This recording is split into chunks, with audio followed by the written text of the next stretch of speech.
and also one of the greatest in college football history.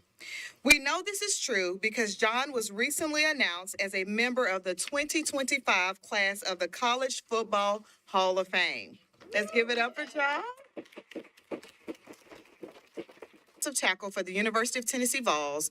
He won the Outland Trophy as the nation's top interior defensive American in both 2000 and 2001. He went on to play 10 seasons in the NFL with the Jacksonville Jaguars and the Oakland Raiders, earning 2 Pro Bowl selections. But we know where he got his start, and that was right here in Nashville at Pearl Cone High School. Yeah. So John helped lead the Firebirds to the state title in both 1996 and 1997 under Coach Maurice Fitzgerald, who is joining us. He was named Mr. Football Lineman of the Year in 1997 and Tennessee Gatorade Player of the Year for the 1997-98. The rest of the 2025 class will be inducted into the College Football Hall of Fame on December 9th in Las Vegas. We'd like to send a loud congratulations to John on this wonderful honor. And I know that Coach Fitzgerald and maybe some family and friends are here to represent John in his absence today. So I ask y'all to come on up, let us celebrate him with you all on his behalf, and we'd like to get a picture. So congratulations to John Henderson.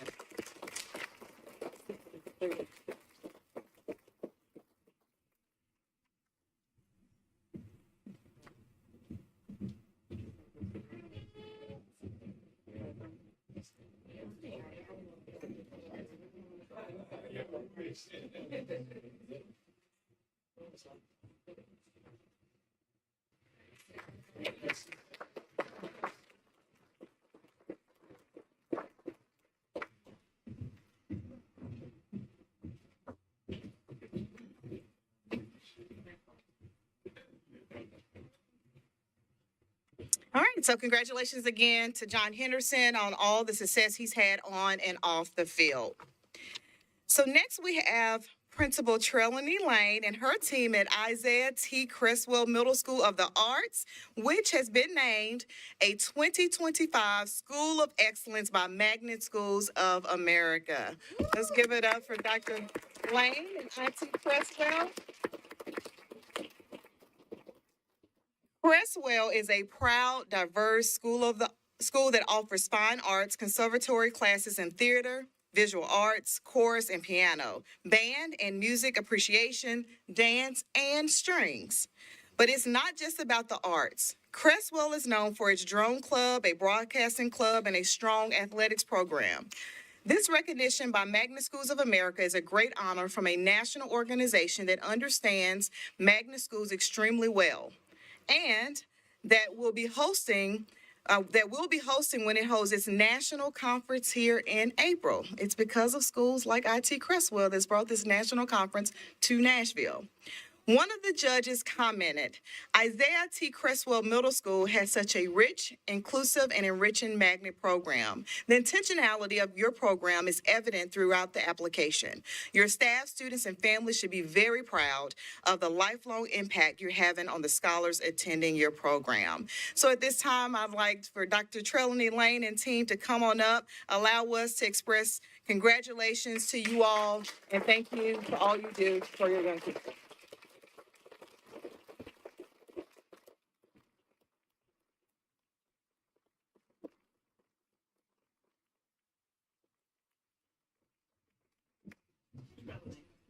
I tell everybody she started it. Congratulations.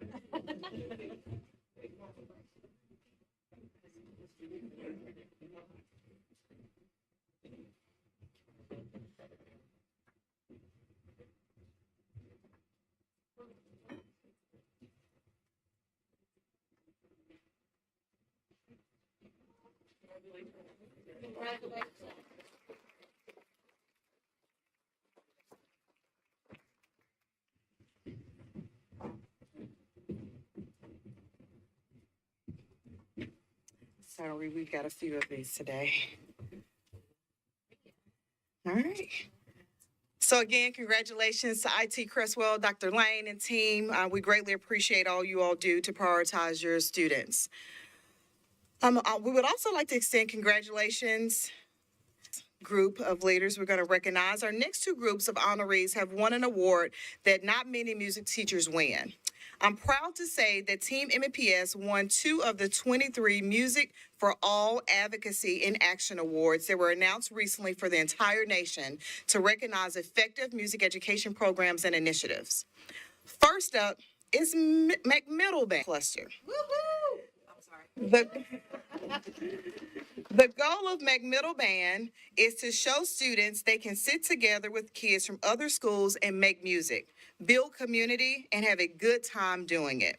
While at the rehearsals, the kids get to know each other and begin to form friendships that will continue to grow as they go into high school.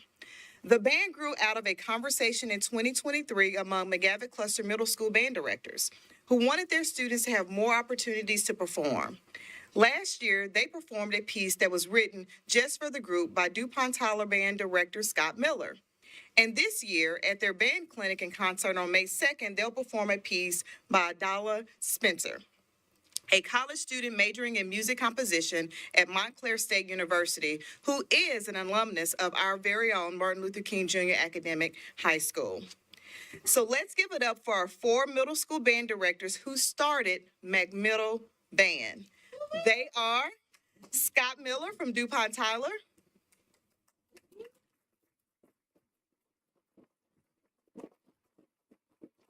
you don't get to stand back there, you have to come to the front. We want to see you and celebrate you. Amy Salee from Two Rivers,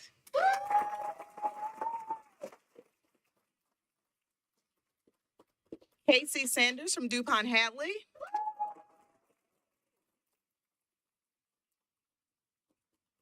and although she's sick and unable to be here tonight, I want to recognize Laura Shepard from Donaldson Middle School.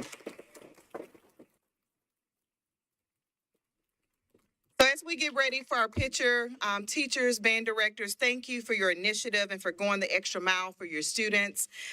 We want to celebrate you. So again, thank you, and keep us posted on all your.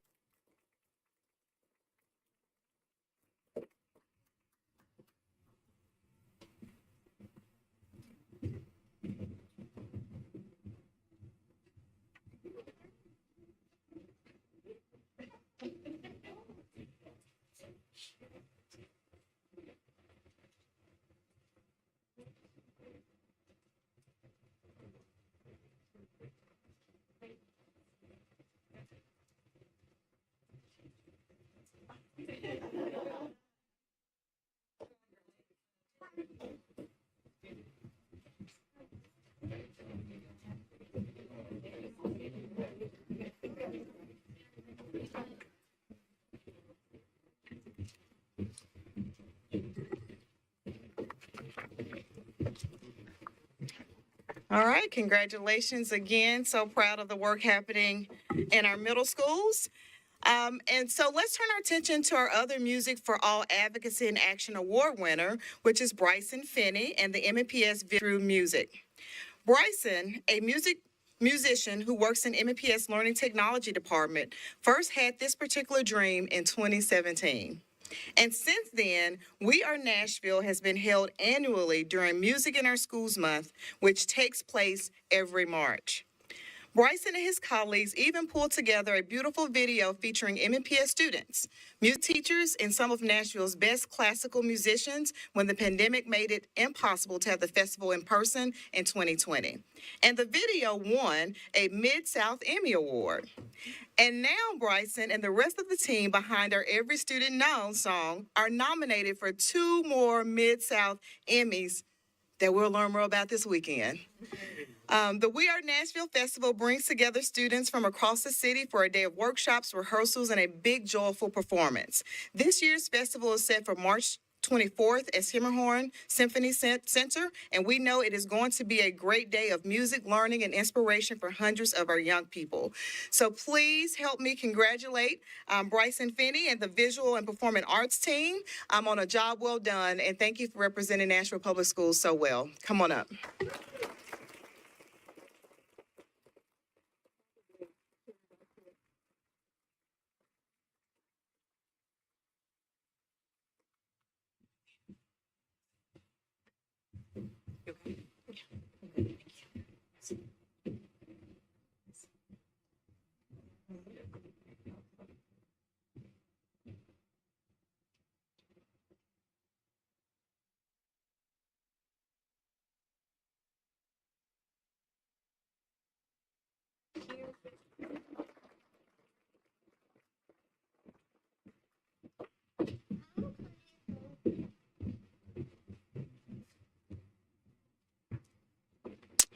All right, so great congratulations again, Bryson, and to the entire VAPA team. So now we've got one more award winner to talk about tonight that we've decided to make a surprise. And it is one of our very own up here. And that is Christine Tran. Our senior student board member was recently named one of 8 finalists from across the country for the Debater of the Year Award from the National.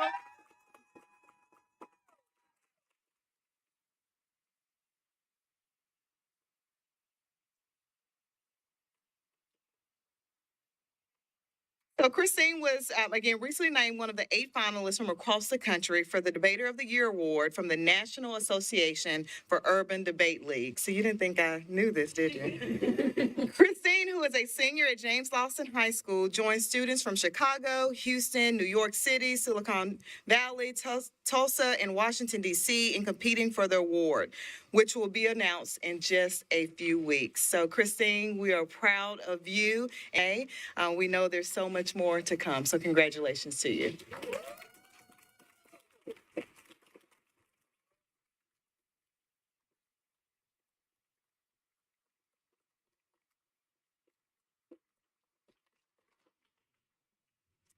That will conclude our awards and recognitions, Chair. And at this time, I'll turn it back over to you. All right. Thank you for those awards and recognition. It's good to have some joy. Now we'll move on to Director's Report, where we'll have Dr. Battle report on an upcoming topic. All right, so this evening we have 2 separate reports. We'll go through the first one, we'll take Q&A, and then we'll move into the second report this evening. So tonight I'm pleased to share first an overview of the Education Recovery Scorecard and what it tells us about the progress our students have made in recovering from the academic disruptions of the pandemic. This report, developed through a collaboration between the Center for Education Policy Research at Harvard and the Educational Opportunity Project at Stanford, provides a district-level comparison of learning loss and recovery across the country. As you will see, our students and educators have demonstrated remarkable resilience, and Nashville Public Schools has emerged as a national leader in academic recovery. The data shows that our students' gains in math and reading place us among the top performing large urban districts in the nation. Evidence that our focused investments in high-quality instruction, targeted supports, and strategic initiatives are making a real impact. While this progress is encouraging, we know there's still work to be done. The report also reinforces the importance of continuing our commitment to student success through evidence-based strategies, strong instructional leadership, and meaningful engagement with families and the community.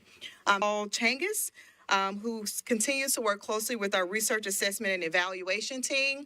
He and Director Tina Stinson have been working hard because this report came out at midnight last night, and the embargo was lifted today. So, Dr. Changus, I will turn it over to you to walk us through the Education Recovery Scorecard. And as a reminder for board members, this is an updated report from the one we received last spring. Dr. Changus. Thank you, Dr. Battle. And given that this did come out around midnight, I'm going to be doing just a... Good to have you back. As Dr. Battle said, this is a collaborative effort between Harvard and Stanford, and they have been looking at the progress that districts have made since prior to the pandemic in 2019 and what has occurred since then. They use 2022 data as their baseline for looking at progress after the pandemic. The 21 data across the country was somewhat limited from state to state. They are comparing the results in this latest study from 43 states and over 8,700 school districts. In order to do those comparisons, we need a common scale because states give their own assessments, different scales. And we'll talk about that in more detail in terms of how that common scale is developed. As I said, this goes back as far as 2019. It looks at the loss that occurred over the next 3 years and then what's happened since then. And as we'll see in the report, the recovery that's occurred since those times in both reading and mathematics varies quite a bit from state to state. We'll also talk briefly about some of the patterns that we've seen with regard to economic disadvantage. The report goes into much more detail, also looks at racial and economic status, but we are going to be focusing on grades 3 through 8 reading and mathematics. Before I go into the actual report, let me just do a brief overview of the recently released NAEP data. As I said, in order to make comparisons, we need a common scale, and the NAEP, National Assessment of Educational Progress, is the only national assessment that's given. The results from the NAEP are typically reported at the state level, not at the district level. A representative sample of districts, of students across the state is used in each state to get those results. It's administered in grades 4, 8, and 12 every 2 years in reading, mathematics, and science. The science results have not been in this graph from the 2024 assessment, and these charts are comparing the progress that's been made over the last 2 years. As you can see in here, looking at on the left side at mathematics at grades 4 and 8, the only progress that was made nationally in the last 2 years was in 4th grade mathematics. And this is on the NAEP scale. They used their own scale scores, and there was a 2-point increase over the last 2 years in mathematics. As you can see, Tennessee made a slightly greater improvement, a 3-point improvement in 4th grade math. At 8th grade, the national results were flat, no significant change from 2022, whereas Tennessee made significant progress, a 4-point gain.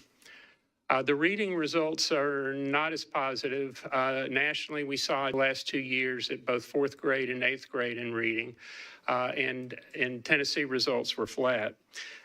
We talk about reading here, but just to be clear, language arts, more than just reading. And so is the NAEP, because the NAEP does measure reading comprehension using both literary and informative text. But again, the results nationally were flat. Tennessee held its own in reading. So let's do how these scales set without going into a lot of technical detail. But again, the NAEP scale is the one scale that's common across the country. So for proficiency levels, different scale scores, whereas the NAEP has consistent scale scores. They use the proficiency data from each state and basically equate it. By bullet, you'll see proficiency thresholds. That's basically the cut score that defines the NAEP scale. The NAEP has 3 proficiency levels: basic, proficient, and advanced. And they look at how each state compares on the NAEP, and then what their state assessment looks like on their state results versus the NAEP results to do that equating and basically approximate not only where each state is, but where each district is that have enough data to be included in the sample. In the last bullet, I've been in front of the board a number of times over the years. I generally don't talk about data in terms of grade levels because grade levels can be defined as to look at the national average or 50th percentile in 2019 as being the average for that grade level in reading or in mathematics. And their data is expressed in terms of grade level improvement. So we will use that definition here. So how did Tennessee do overall before we get results? And the first 2 bullets apply to what happened basically during the pandemic, while the last 2 bullets are the recovery that's occurred since then. And Tennessee results are very close to the national average. We lost about a half grade level from 2019 to 2022 in mathematics, and about a third of a grade level in reading, language arts. Of a grade level, 36%. Reading scores have not bounced back quite as much, 14% of a grade level. I'll also note, as is talked about quite a bit in the study, that the results show that there was a significant impact due to economic disadvantage. Students who were disadvantaged within districts, the gaps widened, and districts that had higher percentages of economically disadvantaged students were more greatly impacted by the pandemic, and we saw that with our own data. So, Dr. Battle referred to the good news, and this is first, before we get into the national data, these are the districts that are part of the report for the progress that's been made since 2022. These are the math results, and vertical scale is, again, the change that's occurred over the last 2 years, and the horizontal axis is the percent of students economic disadvantage or the free reduced price lunch that they use. The bluish line that's in here is what we call a regression line. It's basically telling us that despite economic disadvantage, the progress that's been made has been pretty flat and actually slightly better for districts with higher disadvantage. You can see in the upper right corner, big bubble, the bubble size is based on size of district. Nashville Public Schools, Metro Nashville is up near the top statewide over this period of time.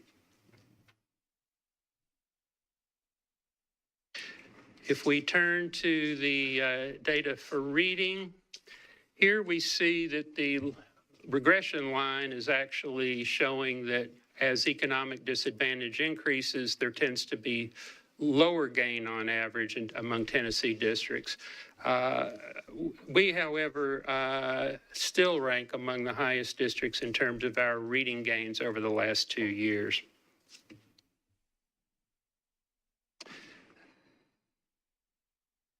In summary, we significantly outpaced the growth of the state. We showed 67% of a grade level increase in mathematics over the last 2 years. As a reminder, in an earlier slide, we saw that Tennessee was at 36% in comparison. Our reading scores went up 24%, about a quarter of a grade level. The state was up 14% during that time. And now we'll talk about the national context after looking at state results. And here we have the top 10 performing districts out of the 100 largest urban districts in the U.S. for mathematics over the last 2 years. You can see that we ranked 4th out of 100 large urban districts across the country with growth that was a little over 2/3 of a grade level, 0.69. At the bottom of this graph, we see the national average, which is shown by a dashed line in blue.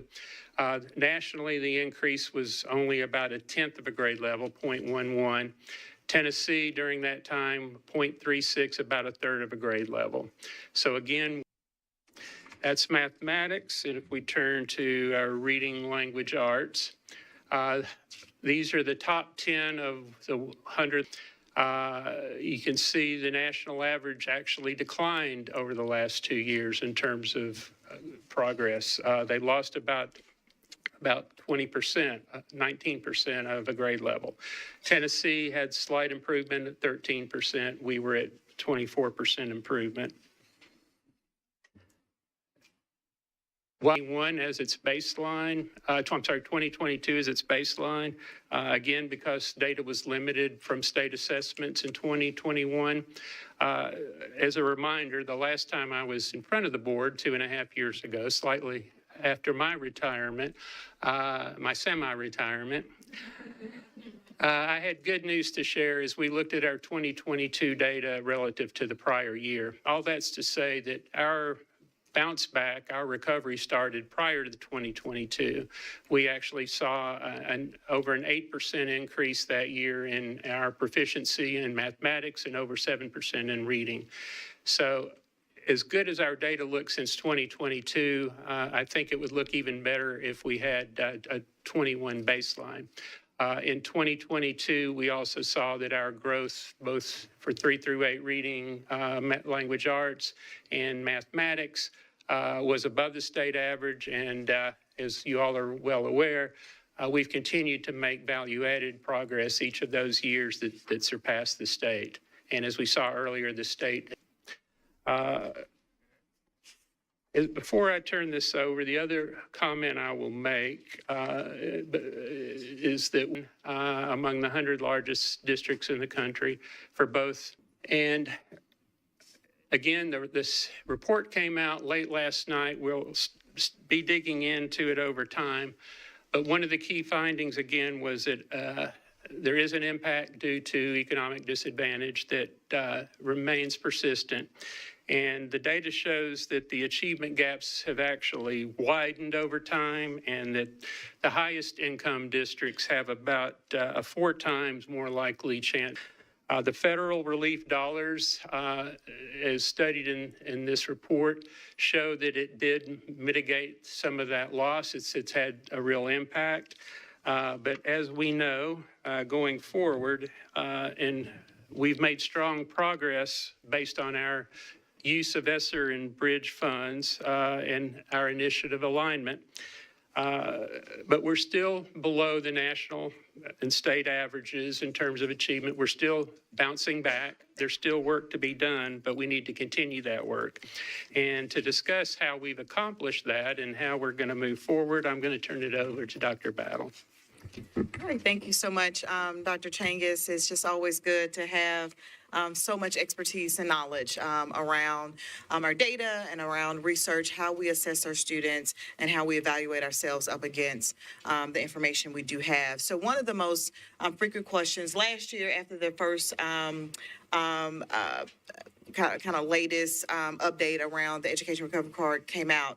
And since this news has been shared with us, one of the first questions was, tell us more about what's happening in and across the district. And so, as you all know, years back, we've been really digging into research-based practices and really evaluating what's helping us accelerate outcomes for our students. And so it's probably no surprise to you that I'm going to go first to our grounding ourselves in our core tenets, being really clear around our focused outcomes, what we expect to see in progress, both in growth and achievement for our students year after year, and then our signature initiatives, just reorienting ourselves to how we come alongside our schools to ensure that they have the supports that they need in order to do the great work that they lead every day for all of our students.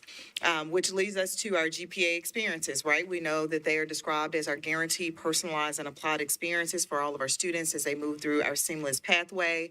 We kicked off our Metro Schools Reimagine work back in 2020. As you remember, started out with our 5th grade transition, but has really been grounded in our uniform strategies and our seamless cluster pathways across our district, being really intentional about the expectations and what we want to realize in our tiered experiences so that we can realize our mantra, our goal of every student being known and every graduate being a ready graduate. We talked a lot about particularly 3rd grade literacy, where there's been a hyper focus on 3rd grade literacy and that not being something you can just measure and capture in 3rd grade, really going back to birth to 3, which is a part of our Grow Together initiative.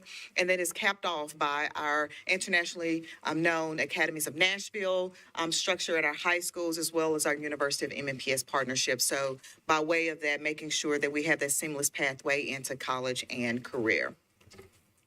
And then as we thought about ensuring every student is known, some of those key levers, this is not a complete list, but just some of the key levers that we continue to focus in on and triple down on across the district. The first is not letting up on high quality tier 1 instruction. So when this board adopts budget priorities and we invest in high quality instructional materials so that our teachers can do what they do best, right? Really educate and support our students, and then providing the necessary professional learning to make sure that they have what they need and that we're day one ready for that instruction. The other is principal leadership, and quite frankly, this should really just say leadership, because we've invested highly in and leaders across our entire organization to equip and empower all leaders at every levels. And so, yeah, we're critical to that because our principals are the ones who recruit and support all of our educators within their respective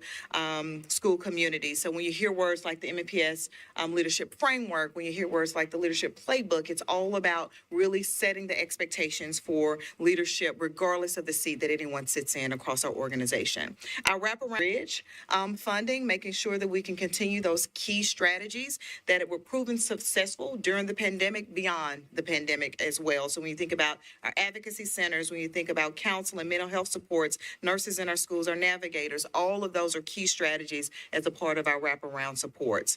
Our learning acceleration opportunities, primarily our scholars portfolio, has been really critical for us as we've continued to double down and ensure that, again, that every student is known and that every student is making progress. As you all know, we've really leveraged our partnership with Vanderbilt University, our peer partnership, to evaluate all of the components around our scholars portfolio so that we can continue to progress monitor our students' progress over the years, given their reading and their math goals. And then lastly, our community diversity. We know that family engagement matters, and so we've been hard at work in creating authentic and explicit opportunities for parents to partner with their teachers, with their principals, counselors, academy coaches, so on and so forth, so that they're truly on a guaranteed path towards success. And so as we think about some of those high leverage, high impact strategies, there's just a few, but ones that really rise to the top when we're evaluating and researching what's having really good and positive movement for our students. The best strategy is to have quality leaders in our classrooms and in our schools. That's something we cannot ever skip over. So it's important as we think about strategy moving forward, we continue to support our educators all across the district. So just like last year, what came out of this report are recommendations from the researchers. Of course, CEPR is made up of researchers from Harvard and Stanford University. 4 items here. States and districts should double down on academic catch-up efforts previously funded by federal relief. So when you think about high dosage tutoring, when you think about our scholars portfolio, those are those catch-up efforts that help really complement what's happening in Tier 1 instruction. Our mayors, employers, and other community leaders should join schools in tackling student absenteeism. What you did not get a chance to see tonight is there's also a complementary graph around student reducing chronic absenteeism, of which Nashville Public Schools ranks really high in the progress we've made in reducing chronic absenteeism. You might recall 2 years ago, as we were looking at our state designations, we talked specifically about what it was going to take for us to get to that highest category. Right now, we sit in the advancing category, and it was chronic absenteeism. And so we rallied together and across the district and with the community that we needed help in ensuring that our students were in school and that we can then be prepared to meet them where they were. Teachers must inform parents when their child is not at grade level. So when you think about our scholars portfolio and what's happening in Prompts and Scholars, again, high dosage tutoring, the communications that are there. But one thing that we've really committed to is our personalized student dashboard so that our families have 24/7 access to the personalized student dashboard and are empowered and equipped with that data and that information and the progress that their respective child or children are making. And then the last one is we must learn what's working and what's not in the recent reforms. This is why our partnership, our signature initiative, again, with Vanderbilt University and our peer partnership and the symposiums we host are so important so that we can learn in real time with our rapid response research, things that we can shift immediately, and then also learn about the things that we need to shift as we're moving forward. But here's the bottom line.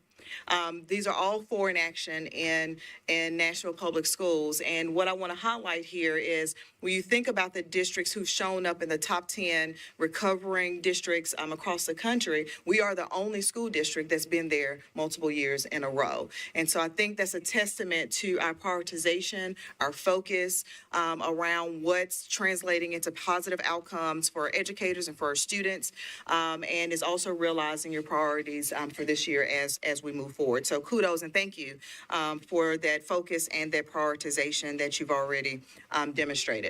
So this slide is really not even needed. How the board can support, we tend to end with a conversation around this is to continue to spread the good news about our district. right? Lots of great things are happening. We know what happens sometimes. The positive doesn't seep out the way that it should, but it's important for the good news to be told about what our students are accomplishing. To continue to advocate for measurement systems that show how we perform nationally. Before this report, we had a pretty good idea of where we were situated within the state of Tennessee. Now we've got some measure around how we're actually performing and recovering since the pandemic across the country. And then lastly, to continue to advocate for continuity of funding for our priorities.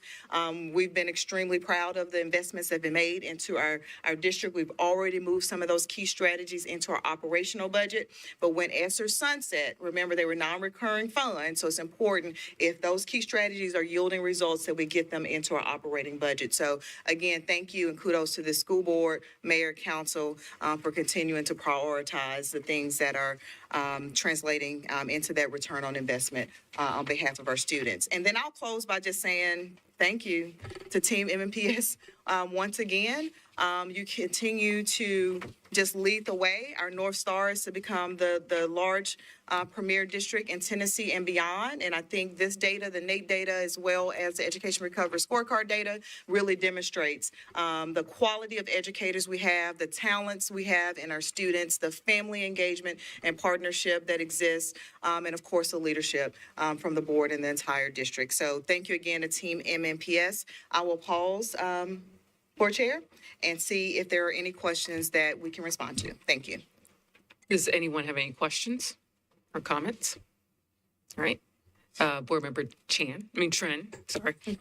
I just wanted to ask more specifically on the NAEP test itself. Is it something that like all students take every year? Because personally, I don't remember taking tests like that. Or is it like scores from the TN Ready or like map testing? Can you be more specific about that? I'll ask Dr. Changus to respond. We actually receive a list of schools that participate. I think we had 28 schools. We had 28 schools that in the participated. 2024 sample. It's every 2 years it's administered in grades 4, 8, and 12 in reading, math, and science. It's only a sample from each state. We get that they use the demographics of students across the state to get a sample that they feel is representative of state level data. These students take the same assessment across the country at each grade level and subject. So it is the one assessment that's common across the country. Students get no feedback from this, either due to schools or districts that participate. It's only to get the state level data. The one exception is there are some larger districts that participate in a larger sampling that gets district level data. With all of the testing that goes on already in Tennessee, 10 Ready scores are separate from the NAEP assessment. I don't think anyone's demanding more testing that I'm aware of. Thank you. School member Wynn. I just have one question regarding the applied portion about GPA experiences. So a concern specifically at Overton and at zone schools has been towards the end of ESSER funding and schools spiraling money about where programs like Gear Up are going to go. If students are going to be able to have that experience to tour colleges and what the board is doing and what Metro is doing as a whole to make sure that experience is still there for students. Yeah, so that Gear Up historically has been funded under a grant program. So it is subject to non-recurring investments. And so over the years, we've been able to maintain a pretty high level. Every year, there is an assessment around if grants are going to continue. But this is why this board has also prioritized programs like AVID, right? So AVID stands for Advancement via Individual Determination. It is a structure, if you will, it's not a program, but it's a structure that promotes very similar research-based practices like Gear Up. So college visits, right, as an example, work around your resume, your transcript building, organization, writing skills, things of that nature. And so we've historically tried to really address that twofold, not just being reliant upon grant opportunities, which we'll continue to advocate for because we know there's some benefits and we've seen positive outcomes, but also sustainable programming like AVID. This is one of the reasons we moved away from isolated AVID programs in schools, and we've moved to district-wide. So AVID is a district-wide strategy to kind of guarantee some of these experiences as we begin to scale up and roll it out across every school. You're welcome.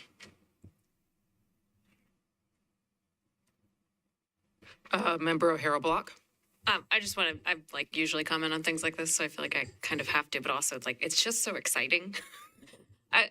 To be in a position where, sort of as Dr. Battle said, to see that we can see the growth in Tennessee as compared to Tennessee districts, but also to know the level at which we are competing and outcompeting Tennessee districts and also districts nationally is not a place that MNPS has been in historically. And this is not just now with the baseline, if I'm right about this, Dr. Changas, please signal if I'm wrong, but with the baseline also being 2022, that doesn't mean this is just sort of pandemic recovery. This is what the last 2 school years have meant, and the kind of investments that we've made and the focus that Dr. Battle and her team have had. And when we look at all of the things that she just outlined, I think we should expect to continue to see growth like this over time. Now, it's hard to three-peat and four-peat and all the things that you've said before, and we certainly have had a number of challenges. But we've got the right systems in place for, to continue to see that kind of improvement. And it is very validating to see that not just on state assessments, but on the combination of state and national assessments and among districts in Tennessee and districts nationally. So just to restate it, it's just really cool. So congratulations. Vice Chair Naban Kinney. And to piggyback off of Board Member Block, it is really exciting to see us moving the needle for kids across our district in a way that we haven't traditionally been able to do. And so we are at a point now where we have done a three-peat year over year over year. With our schools within this district, that is historical within itself.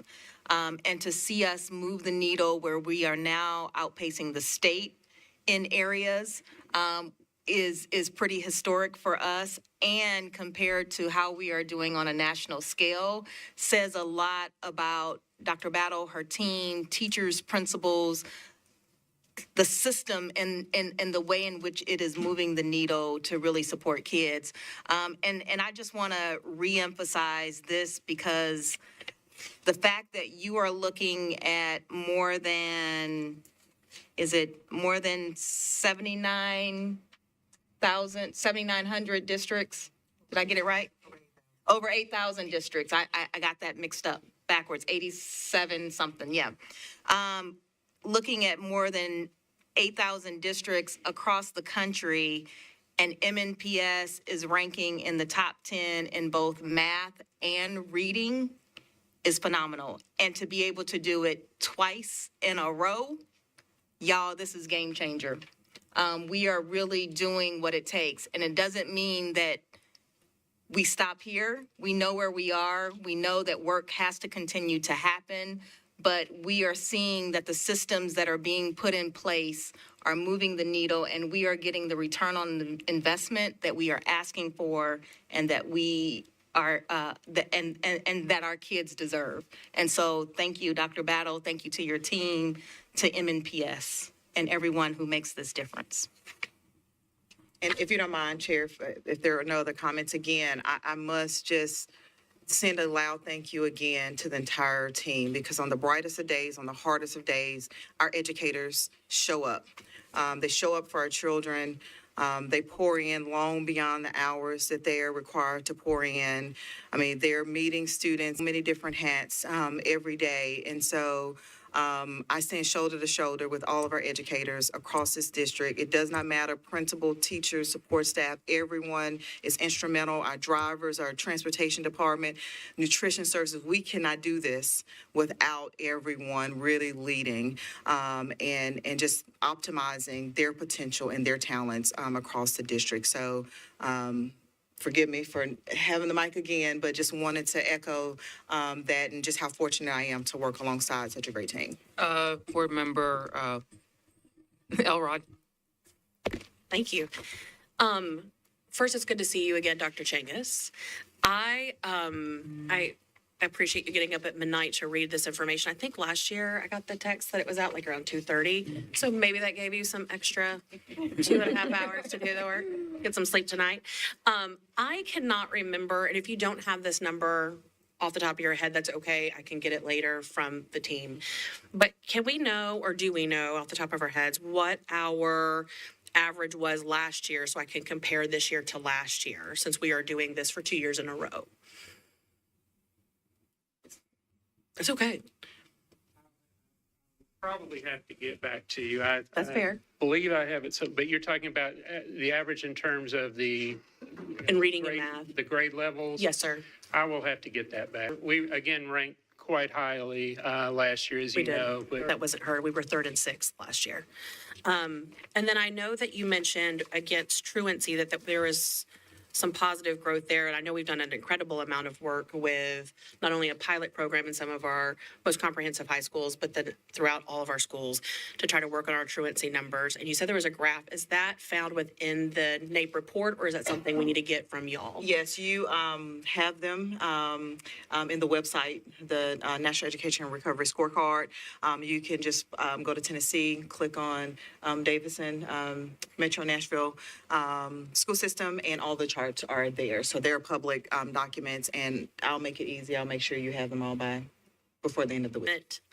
We were very excited last year, being 3rd and 6th, and being one of only 2 districts that had that growth in both reading and math. And so this is incredible information. I want to say that it's because of not only all of our staff, like Dr. Battle mentioned, but it's a commitment to MNPS, not just from in our classrooms, but also within the support hub, but also from the city, and providing us with that additional funding when we've needed it, because we are the least funded district in the entire state of Tennessee. And so we really, really require a lot of that funding body to be on the Metro Council. And so we were really appreciative of that, so that we can best utilize those funds within our teachers, so that we can do this good work. So we appreciate it.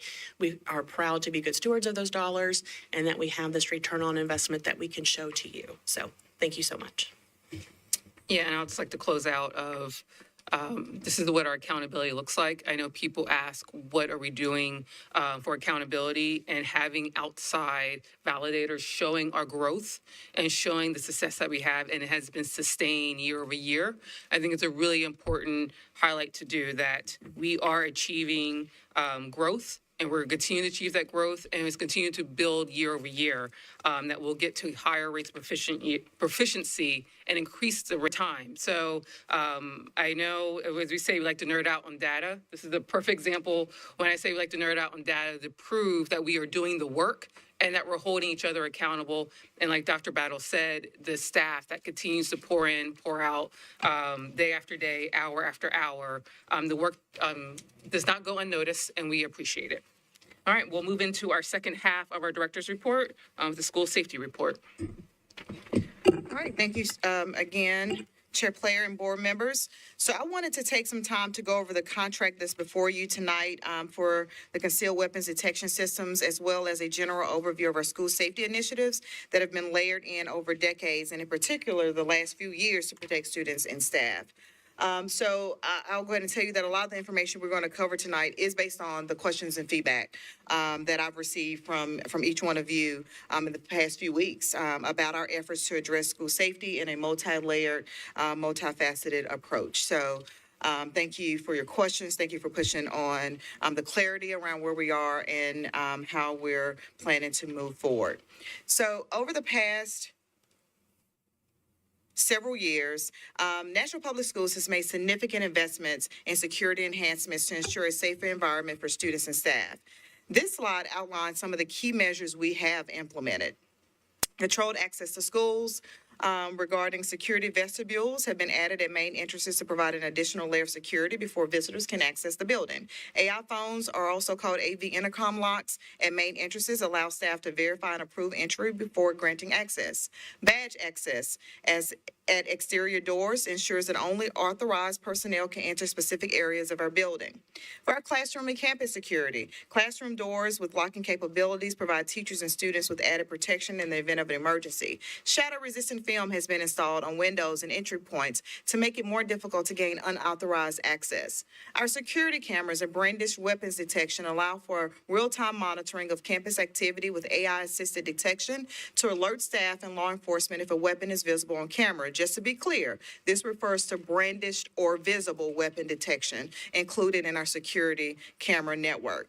What we're proposing today will be the purchase and installation of concealed weapon detection, layered approach here in the district. Detection for searches that help deter and detect potential threats. We have safety ambassadors for elementary schools that are assigned to support a safe environment and reinforce security protocols. We have an audio enhancement with emergency alerts. In our law enforcement partnership, in the last few years, MNPD has expanded their pool of SROs, providing greater coverage across middle and high schools while expanding into elementary schools. We also maintain a partnership with the MNPD for community police officers to be stationed outside of schools which do not yet have an SRO. We have a response when needed. These enhancements reflect our ongoing commitment to school safety. While we have already taken many steps to improve security, we continue to evaluate and invest in additional measures to protect our students and staff. This did not start today or yesterday. We've been hard at work at this for quite some time. So by now, I'm sure you're somewhat familiar with the new Evolve systems based on their rollout at our high school and our presentation at the board meeting. As a reminder, the way they work is for individuals to walk through the metal detector of objects to look for specific areas of concern that are then displayed on a monitor which is operated by a staff member. If an alert goes off, the student or individual going through the detector will then go for a secondary screening where a staff member will look at the area that was identified to determine if the object is dangerous or not. These are two options, a single lane entry system and a dual lane entry system. Which system is used will be based on the layout and flow of students or visitors into the building. Additionally, in order to speed up the process, we have tables laid out beside each lane where you can take out items that commonly activate an alert, such as a computer, iPad, binders, umbrellas, or glass cases to further enhance the speed of entry and arrival. So while the underlying technology of these weapons detection systems are from Evolve, the units we are procuring are from Motorola, which include enhancements to the cameras and connections to our Vigilon camera control centers, so alerts can be sent to Trade Commission and Evolve. Our understanding is that this involves some marketing materials and claims made by the company in the past regarding the systems, but are not currently in use. The outcome of that investigation was a settlement in which schools had the option to terminate their contracts early, which to our knowledge actually did not happen. To be clear, we know this isn't a perfect solution. We know this isn't a perfect solution to every challenge we face when it comes to keeping our schools safe. It is once again meant to be a part of a multi-layered approach to safety. So tonight, before the board, will be a contract amendment, which we've already discussed, based upon the approval of the agenda, to our existing security contract with systems integrations that will allow us to move forward with procuring concealed weapons detection systems for our high schools. We will be leveraging an existing contract that includes the option for this equipment, along with our security camera network support and the Omni Alert brandished weapons program. The initial procurement was bid out on April 15th, 2024, and the vendor was selected after a competitive procurement process with a board-approved contract on January 25th, 2024. The proposed amendment envisions equipment, installation, and training for all of our high schools, but could be later amended to include other school levels based on the expansion of this pilot to all high schools. I also know there are some questions have been some questions about the differences between a traditional metal detector, which we have used at our athletic or school-sponsored events, and the weapons detection systems we're proposing for entry and arrival at our schools. Traditional metal detectors work by detecting any type of metal, meaning that every metallic item, whether it's a belt buckle, keys, or a laptop, triggers an alert. This results in a high secondary screening rate, often over 50%, requiring students and staff to remove personal belongings and have their bags searched. The process is labor-intensive, slows down entry, and requires a significant number of staff to manage. Concealed weapons detection systems, on the other hand, also detect metal, but use artificial intelligence to differentiate between everyday items and those with a weapon signature. This technology reduces unnecessary alerts, keeping the secondary screening rate under 10%, which means fewer interruptions and faster entry. Instead of requiring everyone to remove metal objects, it uses targeted screening, allowing us to move quickly through without delay. It also requires fewer staff to operate effectively while maintaining a high level of security. Ultimately, our goal is to implement a system that enhances school safety without creating unnecessary delays or disruptions to the school day. By using a weapons detection system, we can streamline the arrival process while ensuring a secure learning environment for all students and staff. So as we look at expanding the weapons detection system pilot, we need to determine the appropriate number of screening lanes for each high school. To do that, we're considering several key factors. First, we need to assess the size of the student body. The efficiency of the system depends on how many students can be screened per minute, ensuring that we can move students through quickly without creating a bottleneck at entry points. Next, we must consider the space and layout of campus entry points. Different schools have unique setups, and with some having designated entry points for buses, student drivers, and staff in areas for secondary screening. Staffing analysis is also critical. We need to determine how many staff members are available to oversee the screening process while still maintaining coverage at other key areas of the school. The goal is to balance security measures with the smooth operation of a school day. And finally, transportation can too many students entering at once, which could overwhelm the system. At the same time, we want to ensure that bus schedules remain on track so that students arrive and depart efficiently. By carefully evaluating these factors, we can implement a scalable and effective screening process that enhances safety while minimizing disruption to the school day. So as we're thinking about the implementation plan, as we move forward with the implementation plan, if approved with the amendment tonight for weapons detection systems, we have structured a plan to ensure a smooth rollout across our schools. First, we begin with identifying the funding source, requisition, and purchase order processing to secure necessary equipment. As that happens, we will conduct school visits to finalize the unit requirements and the design flow of each campus entry points, looking at the school's operations and taking lessons we've already learned from the pilot. We will also hold introductory sessions for principals to familiarize them with the technology and its impact on school operations. Next, we'll move into the deployment phase. Starting with the arrival of the initial equipment shipments, the rollout will be gradual, with approximately 2 schools per week receiving the new systems to ensure proper installation and troubleshooting. Before the system goes live, we will provide school-specific communications to families so they understand the process and expectations. To ensure successful implementation, training sessions for assistant principals, deans, and campus support staff will take place about 2 weeks before school's deployment. This will allow leadership teams to be well prepared. And finally, training for remaining school-based staff will ensure that all personnel are equipped to support the transition and maintain a safe and efficient screening process. We believe by following this step-by-step approach, we can effectively integrate these systems into our schools while minimizing disruptions and ensuring a safe environment for all students and staff. If this expanded pilot is approved, we will continue to evaluate the success of these systems for consideration at other tier levels, meaning middle and elementary schools, subject to additional funding availability. As we're talking about investments in security systems, I also must look at the systems and structures we have in place to support our students in other ways. While the budget is still being developed, here are some aspirational ideas we've had in the past that could also really complement this comprehensive approach. In the past, we've talked about college and career advisors. By investing in college and career advisors, we can free up time and space for our school counselors to focus more intently on traditional social and emotional health counseling for our students. We could expand mental health supports, whether staff or services, ensuring any student has their mental health needs being met by trained professionals is paramount to not only stop a tragedy, but to keep our students on track for success in life.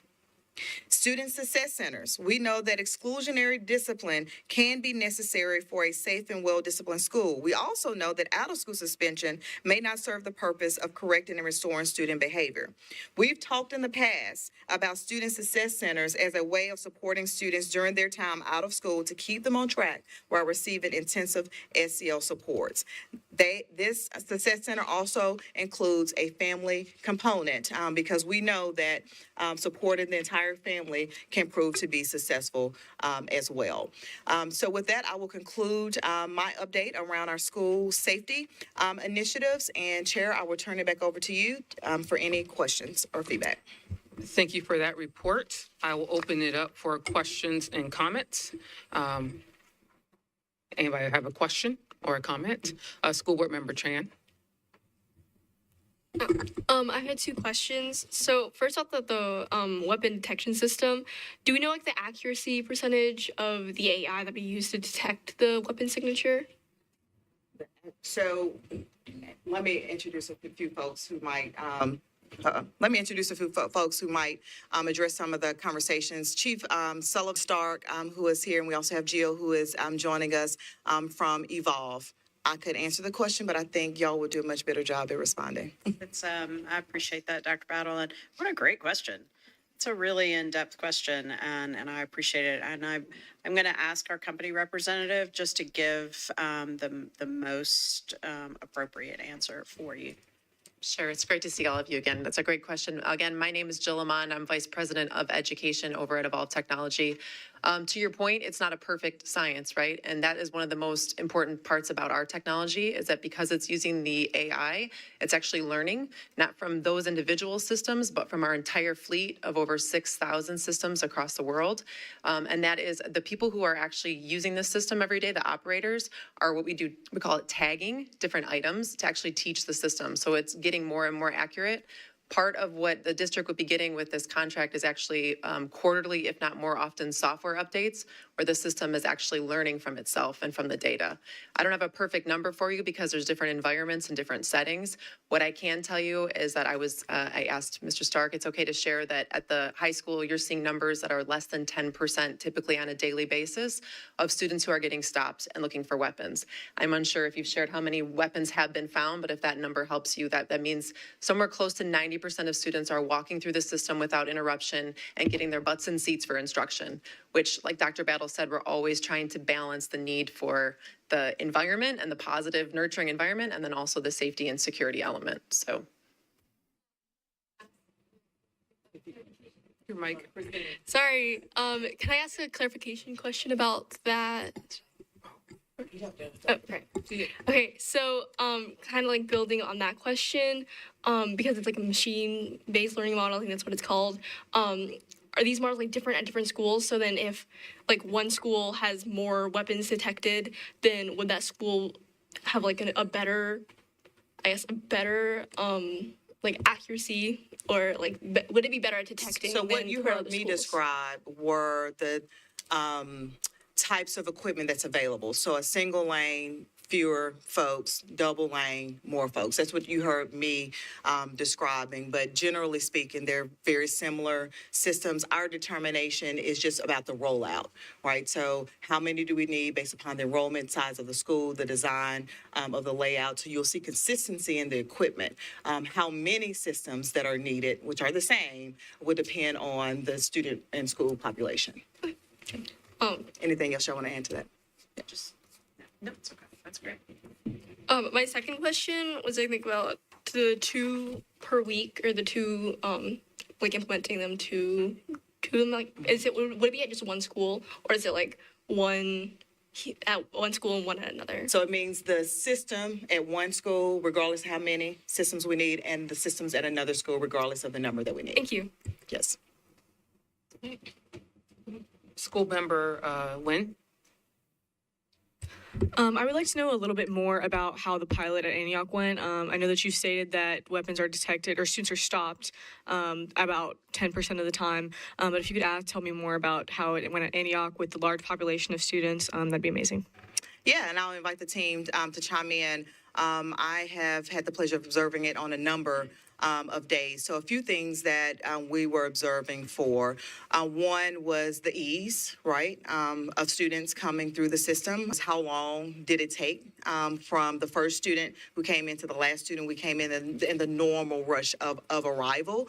I think the first day it took about 20 minutes. I think they're down to 10, 15 minutes at this point because they've been able to just kind of learn and tweak things along the way.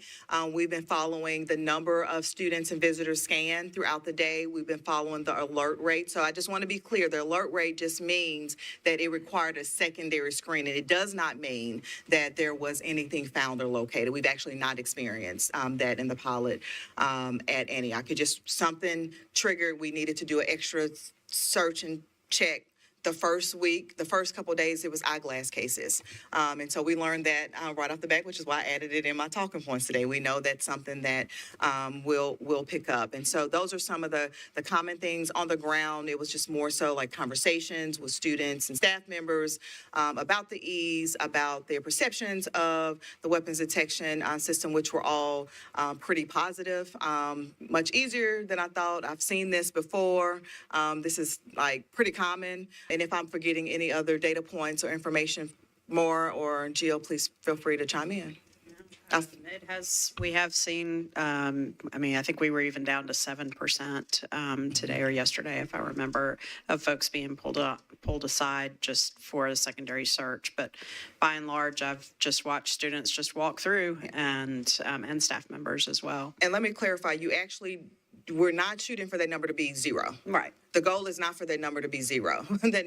We do want to know if there are things that we need to be paying attention to or looking at as students or staff or visitors are coming in. So I just, sometimes when you do these percentages and numbers, it's kind of absolutes, but the goal is not necessarily get to zero. It's to minimize it to the best of our ability, to increase the level of security we have, but also not to disrupt the school environment. And then lastly, I just wanted to add, as a comment, kind of as a school community, especially in high schools, there's a lot that we don't know about the Evolve system. A lot of things that came in the conversation are, the thing that is putting a lot of people at ease is that this is in the Bridgestone Arena, this is in the Nissan Stadium. So there are things that we have seen before. And then, as you all have mentioned, that there are ways to make this less invasive, to make them look better, to make them look a lot less scary for students. But absolutely, all things should be considered, delay, financial feasibility, but nothing is worth more than the safety of our students. So let's keep adding these layers of protection and keep looking into it. And yeah, that's all I got. Thank you. Thank you. We'll have Board Member Fain and then Board Member Elrod. Thank you. So mine is more so on the expand of the mental health supports. I'm sure as we roll out programs to support that addition, we'll learn more. Can anyone speak on what we're thinking in lieu of those mental health advocates? Yeah, so you might recall, particularly as we were responding to and coming out of the pandemic, this was a priority for the school board, and it's reflected in the investments that have been made over the few years. So we have abundantly increased mental health supports across the district. What we would be focused on now is reducing kind of the ratio, right, for the mental health providers, but also ensuring a consistency of supports across every school. And so if you compare the mental health supports that were in place today versus pre-pandemic, you will see a significant improvement, but we still have work that we can do. So it's just about part of our continuous improvement. Know where you are, but don't stay there.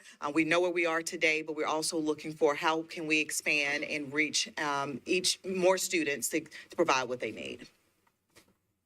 Do we have outside resources or are they all in-house? Do we have a third-party service that we partner with? So it's our resources, Okay. but we do partner with key leaders in the mental health supports because we want to make sure that they're trained, licensed individuals who can actually do connecting with our students and getting them what they need. So we definitely contract in this space to make sure that we have the expanded available across our schools. Thank you, Dr. Battle. Board Member Elrod and then Board Member Tyler. Thank you so much. So first, I want to say thank you to Dr. Battle and her team. A lot of my questions or concerns, as I have had many, have been answered here, so I appreciate that. I want to just make sure that I understand some of it, or just to confirm some information, and I might have some additional questions as I go through what I have kind of prepared. I appreciate the original discussion about all the enhancements that we have, as we have a multi-layered approach for security, which is that will completely do protection for any school or any location. So I appreciate that. Historically, I have not been a fan of us discussing hardening our schools by doing metal detectors. So I appreciate also this slide that discusses the differences between metal detectors and what I'm calling metal detector lights, which is this weapon detection system. So I appreciate the differences between those two. I'm grateful to know that there are less pings going off because of it, and that there's a low secondary screening rate, as I was concerned that it would highlight students and possibly highlight schools as well in a negative light. Metal detectors in general, a concern that I've had is that it's more punitive in that it has changed to a school's appearance and their perception and their climate. I understand that this will not have as much of that because particularly it's something that's already inside of our city, as mentioned by Hannah, our junior board member. So I'm hoping that we'll have some more effectiveness as well. Additionally, because it's with Evolve, I'm hoping that we will have some integration within our city, as I know that their programming is used and their systems are used by MNPD and our Parks Department. I want to take a quick second to thank MNPD for the additional SROs. I appreciate that being mentioned here. This is our first year having SRO at every middle school. That has been really difficult for us as a school system to be able to obtain because police officers are so hard to obtain. And then when they have someone that comes through the programming, they need those people out on the streets. And so we usually don't get those first cadets. And so I appreciate that they've prioritized us. In my district, that is a huge request, is SROs, more so than this type of product.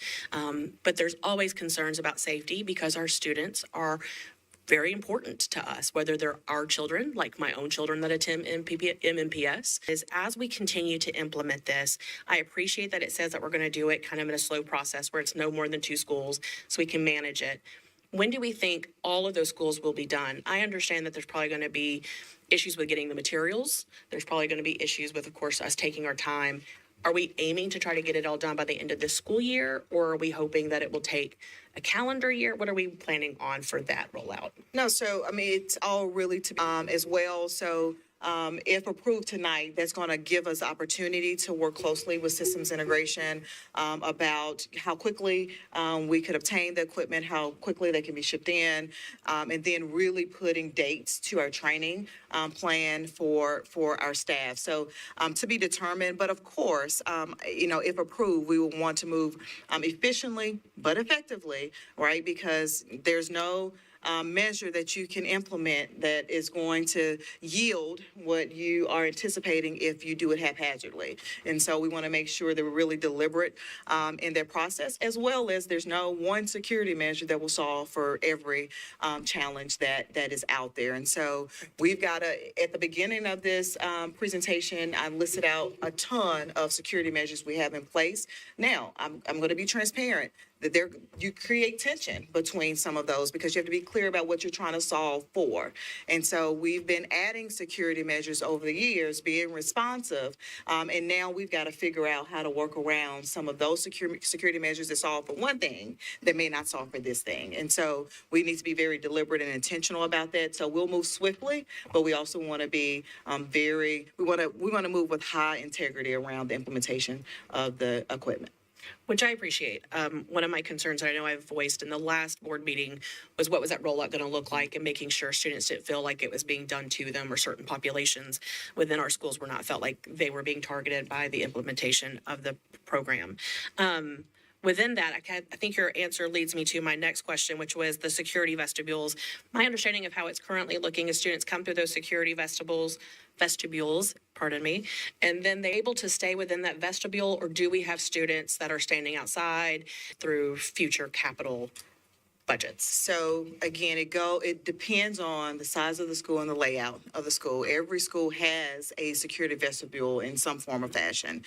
So that's part of what we've got to go and study vestibules in all of our schools. Now we've got to consider how you then implement a weapons detection system that allows for students to get in the building, not to be out in conditions, for the extra overcrowding not to happen outside the building, but ultimately to keep everybody safe. And so that's one of the key next steps for our team is to be on the ground with our school leaders, our school teams, to do that assessment and come to agreement around how you create this seamless pathway into the school. Yep. I know we prioritized funding all those vestibules over the past couple of years, just getting them all done, I think, last year, actually. That is correct. And so Had some fun designs out there. there are some, we made it work, guys. And so, but it is a really important part of our security features, and I think it will be a key part to how we have this rollout. And so I want to make sure that that's being used, and sometimes we have to re-spend money, but under consideration. With this request of funding, and Chair, if this is a question that needs to be asked during the agenda portion, please you can tell me that, and I will re-ask that question at that time. I know that there's, of course, a cost amongst for this product. And we have a lot of additional costs coming up this year because of our ESSER bridge and us having to fund that. I believe that this is a good use of our dollars, to Hannah's point as well. My concern is, of course, what we will have to take away from our plate to make space for this. That is not to say that we don't do it. It is a say of, for us as a board, I think it's going to be important as we get closer to the budget season, though I like to argue that budget season is all the time, year round. But as we get closer to those conversations with council, I want us as a board to be able to say, yes, and we need this. And I know that this is a new way of us, our NAEP results. We have all the other things that we're needing to continue through our ESSER bridge, particularly this year, because we do not have the ability to use our fund balance on that. So I want us to be able to balance both, being able to ask for this if it's an important thing to us as a board and we make that decision, but also that we're able to balance the everyday, day-to-day classroom assessment and classroom environment and materials that we need. The biggest request or concern that I've had from parents is they've wanted to know where students are going to be when they're going through this process. And so I appreciate the vestibule thing and that it's going to be tailored. The other biggest request has been that they get advance notice so they can plan accordingly, particularly if they have a tendency to be tardy. Of course, it is brought up, of course, school start time conversation. And I know that that will be something that we continue to discuss, as it is something we already currently discuss, I promise. And this will be considered. I appreciate that it's down to less than 10 minutes right now. I know through the testing that we saw that it was up to like 30 minutes in some schools. So again, I appreciate all the answers. I appreciate you and your team, as I know I've been asking a lot more questions than usual in response to this. And so I appreciate that help.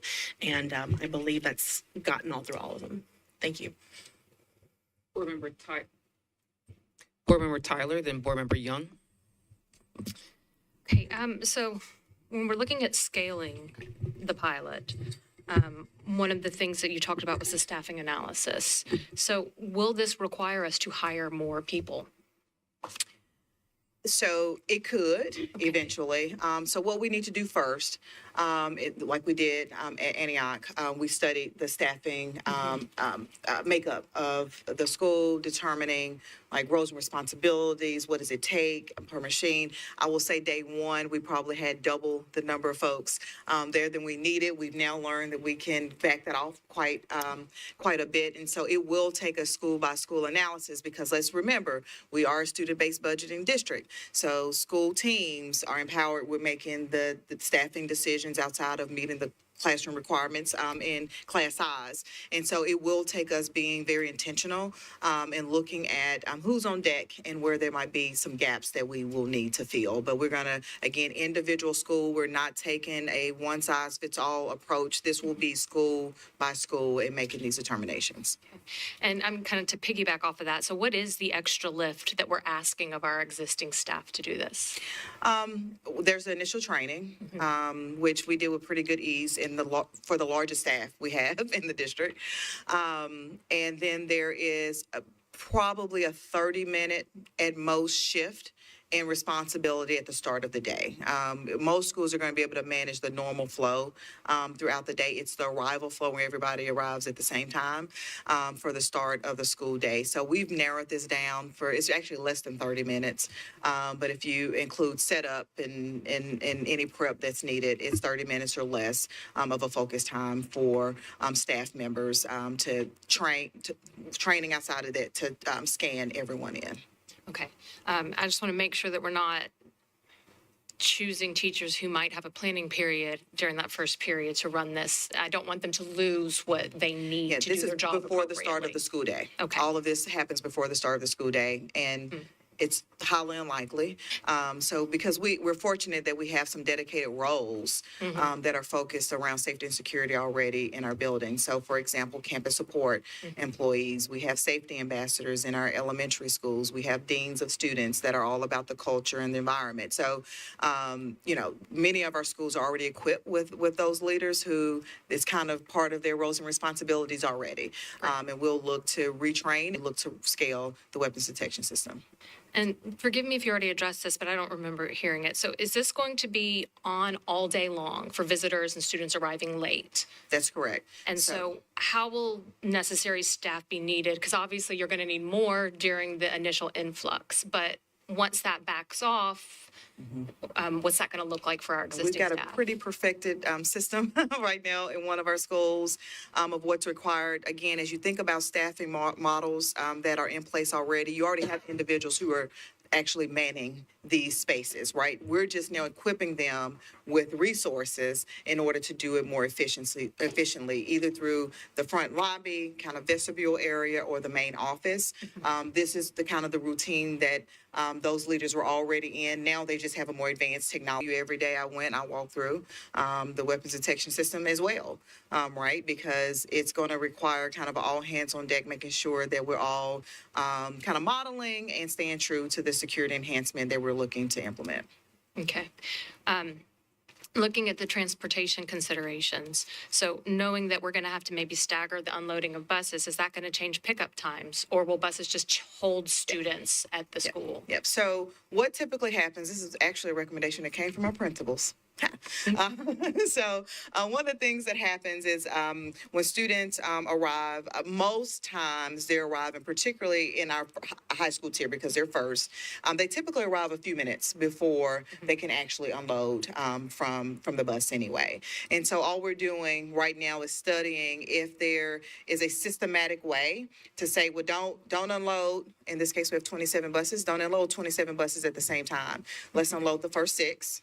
Then those buses go, then unload the next 6, let those buses go. I mean, this is actually helping us enhance a lot of our normal operation flow anyway. And so that's something that principals recommended we kind of study and look at.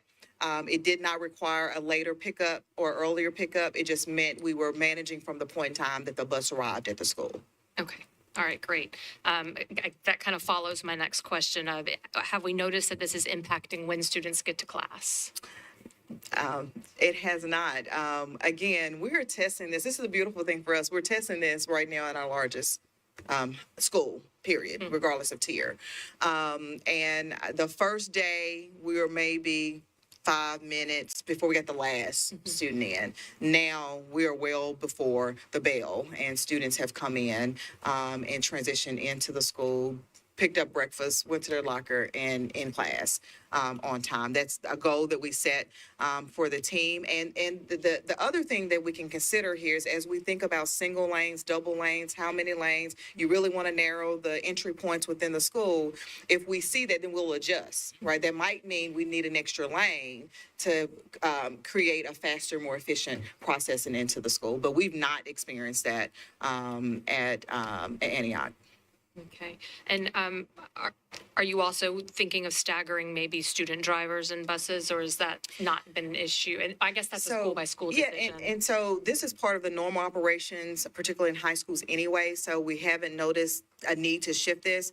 Most high schools have two arrival points, right, that are managed and clear, and then one for drivers and for car riders. And so that's kind of helped us also manage the flow. In fact, in this particular scenario, but car riders and drivers, we're actually able to shut that lane down much sooner than we are because we have so many buses that students ride. And so that's going to vary depending on the school, but it's something that we anticipated before the first day and have continued to. They're usually all processed, and now we're only using one lane for the entry point.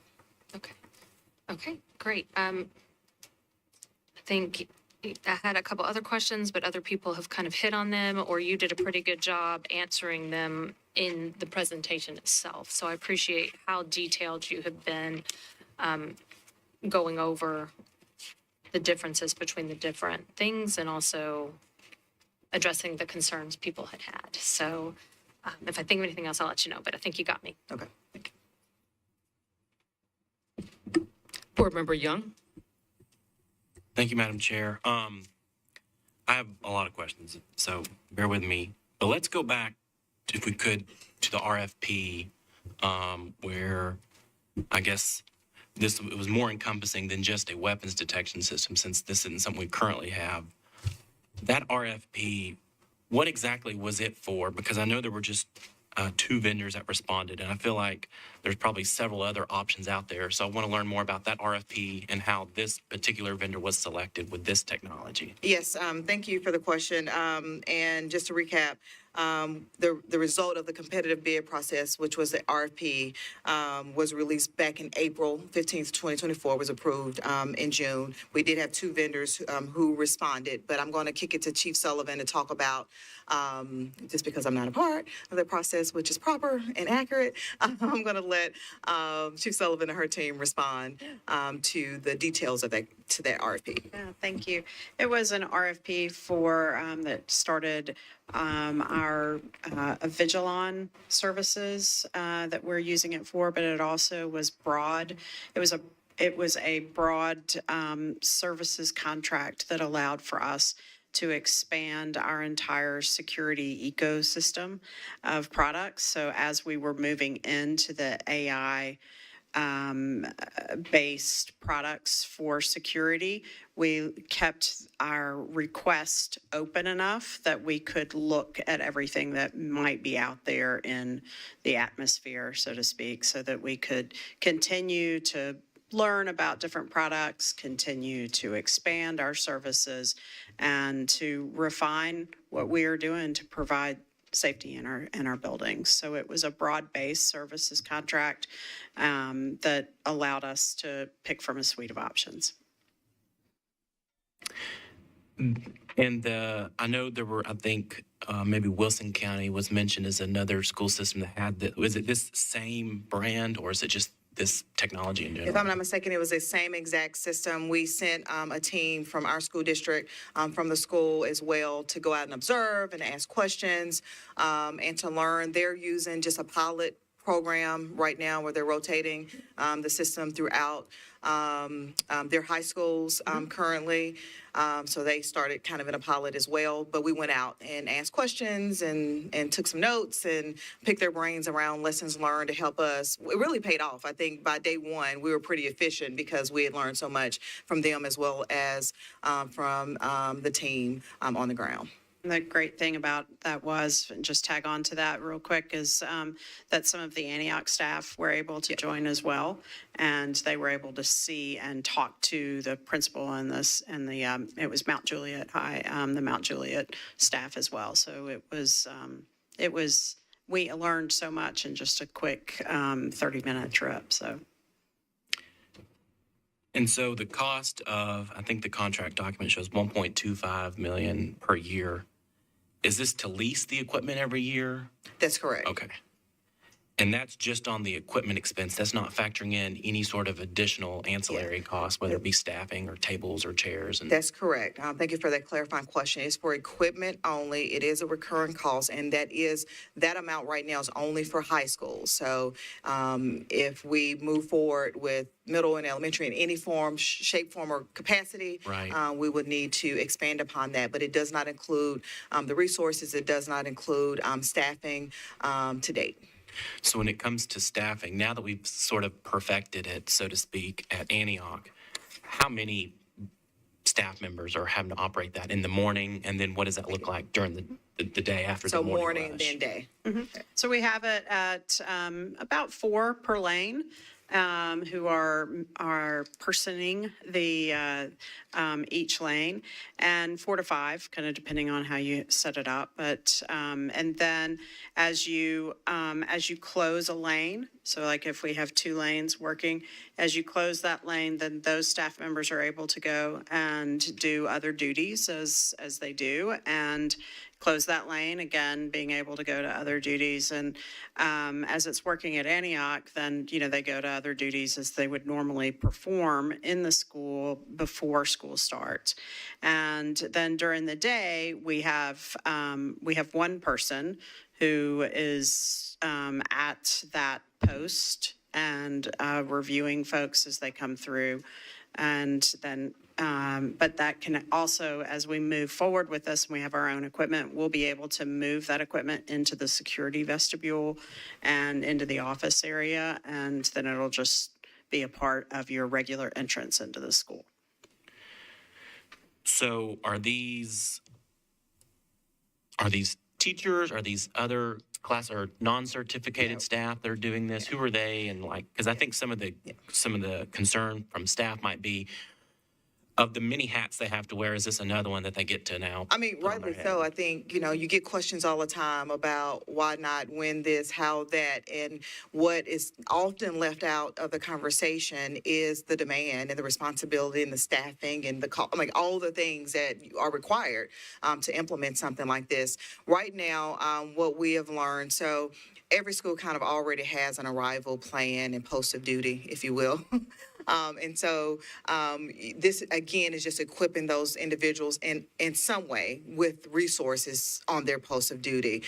It is mainly covered right now, the pilot, campus support, deans, and I think there's one AP who's kind of over operations, who's kind of helping support everybody and train everyone there. But that's the extent of the manpower that's needed. Listen, I agree. I've heard this kind of sentiment in a few comments. We need to protect our teachers, and we need to protect our teachers, right? Right. So what we don't want to do is to dip into their planning time or their instructional learning time. So as we're designing this, the reason we're trying to be deliberate is that we don't interrupt all those important components that still need to be a part of our instructional day. But right now, we've seen, and again, it'll take a staff by staff analysis. We're seeing campus support, we're seeing deans, which is a part of their responsibility as well. And then if the school has an administrator who takes on operations like this school does, then you would have leadership in that capacity. It could also be safety ambassadors. Could also be classroom associates. I mean, they're a man of the school. Sure. And so in the pilot at Antioch, have we actually, and I'm not saying this to be funny, but have we actually taken an actual weapon through it to see how it was detected? We did do that. Not that I'm for taking a weapon into a school, but that was a part of the training. Part of your process. Yeah. And it's actually part of the training that is encouraged by the company and our company representatives. It's part of their training program that they take us through. We have done that with our police officers present, et cetera. So we have done that, and it always hits. excellent. And so with this being not just a metal detecting system, now with the advent of, say, 3D printers, there are weapons that are made from things other than metal. Can this pick up weapons that are not metal? I want to be careful how we talk about all of your safety planning. I don't want to poke holes in your safety plan and tell the bad guys what to do. But to your point, this is going to look for metal and. So, Yeah. And we could probably talk through that maybe at a closed session more about security, but No, I'll leave it at that. Yes, sir. I thought it was important to mention that this is more encompassing than a metal detector. Absolutely. Which I think with the advent of 3D printers is unfortunately necessary. And so I guess, suppose tonight we approve this contract amendment, what does that rollout timeline look like? Like when do we expect the tomorrow. first units to arrive? Tomorrow we start. the process based upon having an approved amendment that allows us to begin to work with system integrations, to work with Evolve on the procurement process. I'm confident that there's enough awareness that we're ready to start moving on this scale across our schools. And so we will work as swiftly and again as deliberately as we can to start training. We've already had conversations with our school leaders about it, and I had to hold them off a little bit. Don't do anything yet. We can't get ahead of the amendment process, but they know to be prepared for training, for observation time, for us to be on the ground pretty swiftly and immediately doing the analysis so that we can procure the equipment and get them into our school buildings. So assuming this passes tonight, do you have, and I understand this would be possibly a moving deadline, but do you have a pie-in-the-sky goal of when each high school would have it in place and operational? So this will take weeks, potentially months to get to so we often talk about our schools as 12 high schools. We actually have 24, I believe it is. And so like we're talking about every high school, not just our 12 zoned schools. Right. So this is all dependent. And, sometimes the public is not fully aware that you could write a check tomorrow and still not have everything in and all the training done in weeks or months. And so it will be dependent on what's available to us. I believe there's a pretty significant availability at this point. And so we would, based upon the availability, maximize that availability and getting it into our schools. So it will take weeks and months. This is true with any strategy or initiative that kind of covers an entire grade level or every school across the district. Our commitment is, if approved this evening, that we will begin immediately on the procurement process, the contracting process, getting that all executed, training, and implementing into our schools. All right. Well, I'll just end with I think this is the right step. If it were up to me and this pen were magic, I would wave it, and every middle and high school would have this in operation tomorrow, but that's not the world we live in.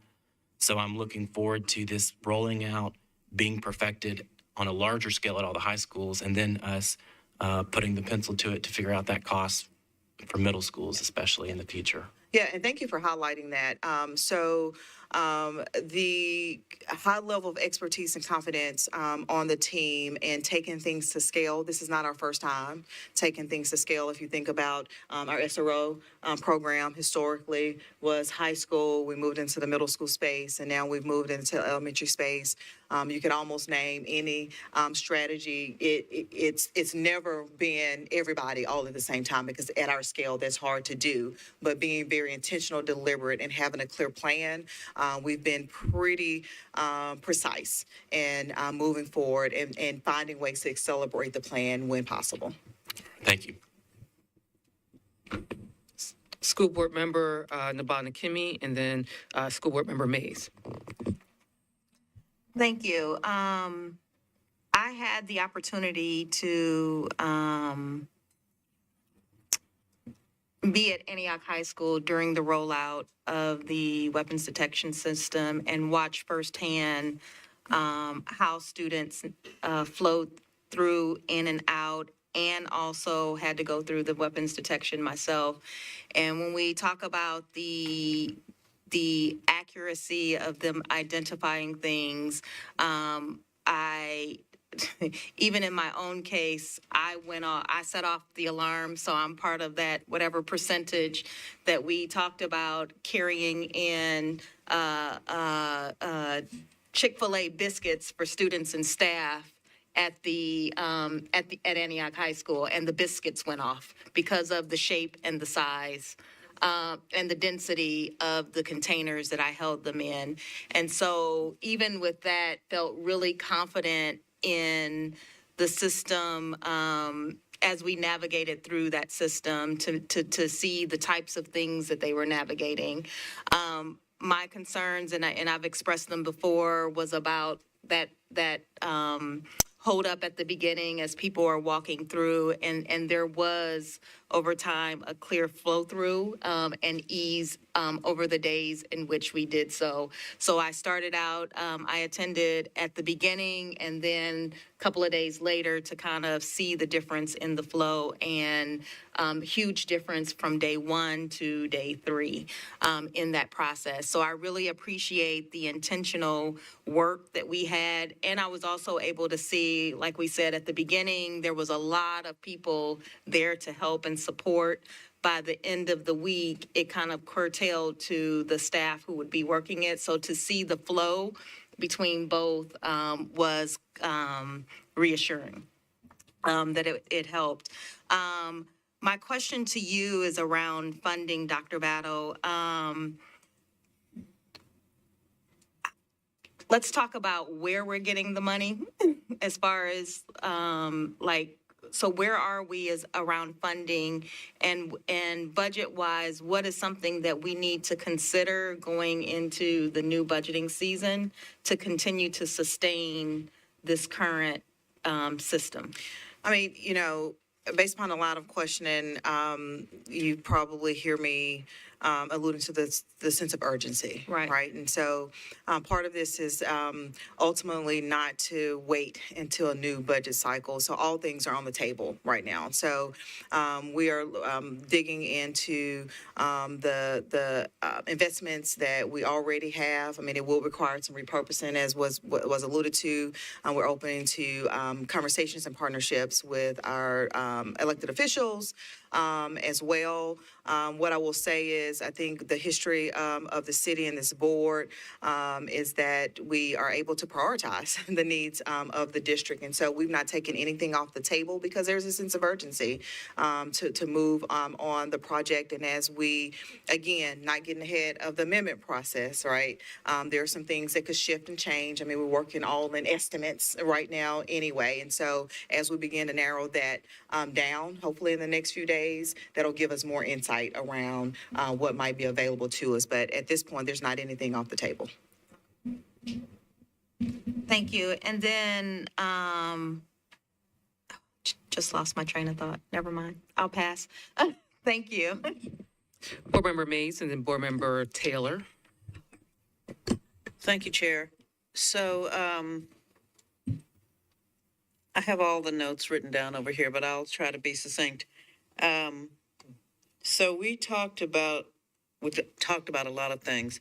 Funding is at the top of my question list, and we just sort of talked about that. But I want to make sure that we're very clear when we ask for things like this. We need to be very clear with our constituents that asking for this doesn't mean that we have a magic pot of money sitting out back that we can go and shake the tree and fund this thing.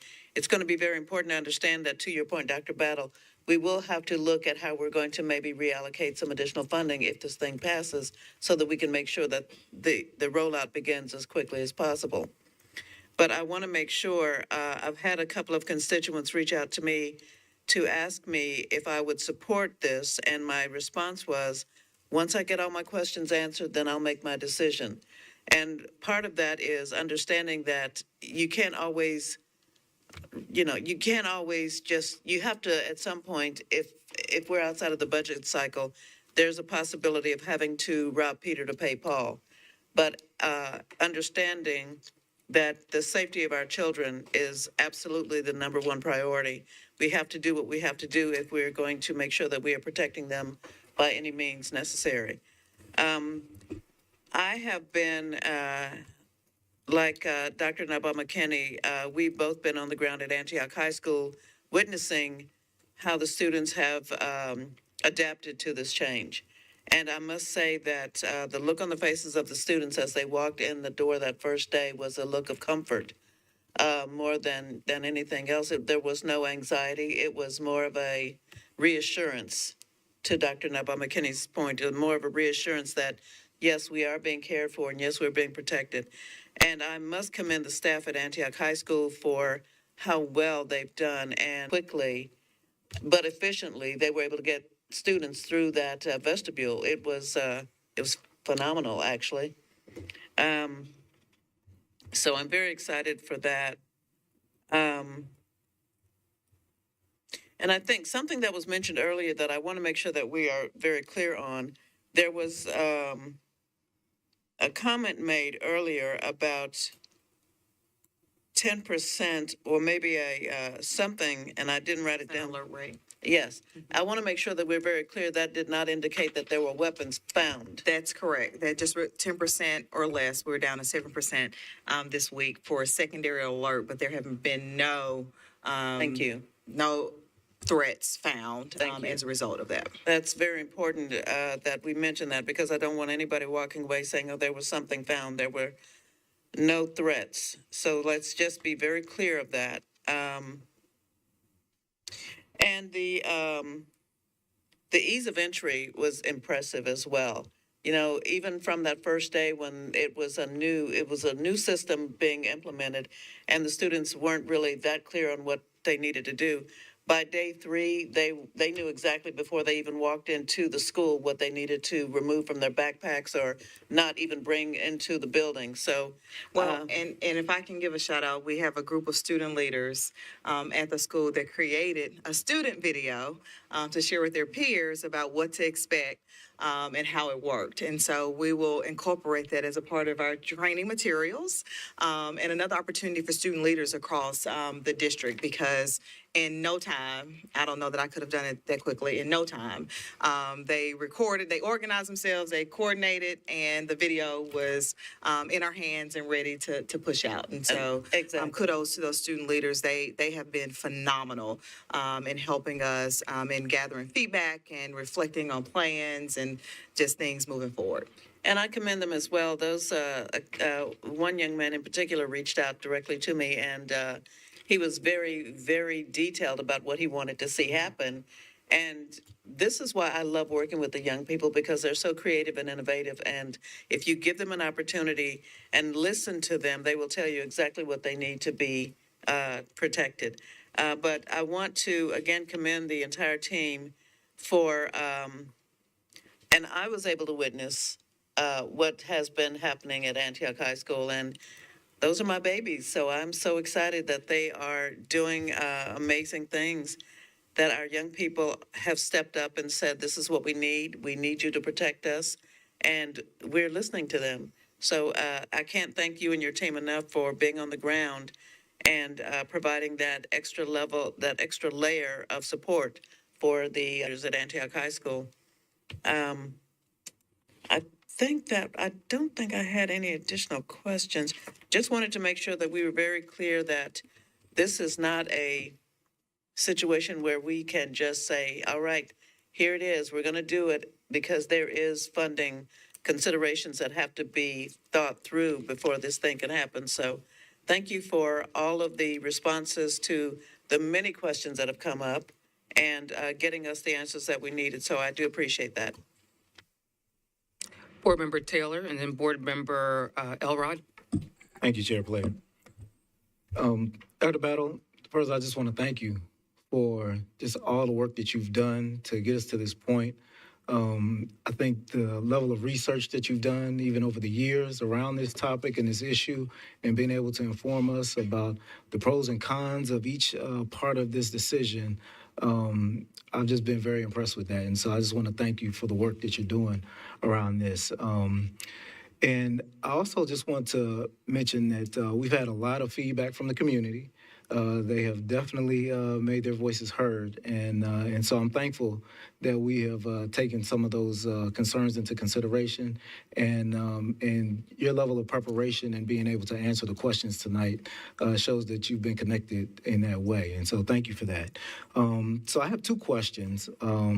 They kind of play off of each other, but the first one is just related to the importance of families, our students and their families. Just kind of talk about just the high level, what happens when a weapon is found and how is that treated in our schools? Yeah, I mean, you know, they're prohibited. Been a number of occasions where I personally sent out district-wide communications. I know our principals have, I know our teachers have as well. And so, I mean, it really is a plea to our families, to the adults in our students' lives to pay attention It's okay to check backpacks. It's okay to know what is being posted on social media. It's okay to know the friends that they're hanging. It's okay. And we need every adult in this community. I mean, you know, we can reflect. I'm not that old, but we've talked about the village, right? That's necessary, parent or not, just community leaders caring for our students, caring about the actions that they display, because there are serious consequences. Having a weapon on our campus to this degree that we're talking about tonight could lead to, right, expulsion from our schools and detention in our juvenile detention center. And so we know that that has lasting impact on our students. And, you know, one bad decision can really change the trajectory of our students, particularly one that is of this significance. We have lots of layers of supports in place. We do searches, we do threat assessments, we provide supports, we do all the things that are required of us, and we're not going to stop. It's about continuous improvement. If there are other things that we can layer in, we will. We don't take anything off the table.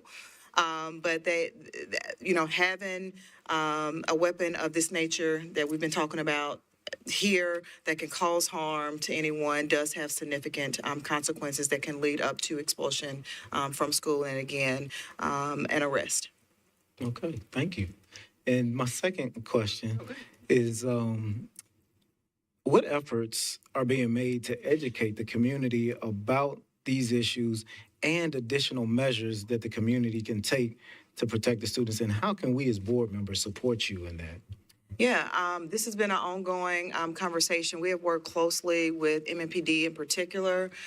We've worked here at the board. We've pushed locking up weapons and lock boxes, and we've reinforced the message. We've talked about why threats are unacceptable in our world today. We take those matters seriously. So I think we can continue to amplify. You know, there was a day and time where the superintendent did not have to send out wholesale messages like that to the community. But when you see the continued display of these behaviors, you have to, because it's important for every family, every student to understand the message. Our student parent handbook has been a significant acceleration in this work. It's what has forced us to really lay out what the expectations are from year to year, because we want to be proactive and we want to be supportive so that we're not dealing with these types of infractions in our school building. But it will take partnership from the board across the entire district into the community, MNPD, as well, other elected officials to help us amplify the message. And ultimately, we all have to continue to advocate for changes in the law that allow for these types of items to be in the hands of children. We have to continue to advocate, and we cannot be distracted by what we think can happen. We have to continue to push for the change we know we need to see to protect our children and our educators in our schools. Schools should be safe places for children and for educators. They should be. They deserve to be safe places for everyone. And so there are a number of things that we can control. There are a lot of push for the change we need to see in our community. What we often are responding to are all the things from the community that show up in our schools. And so without togetherness, without a committed effort, without a message, like, we're going to continue to see this exist.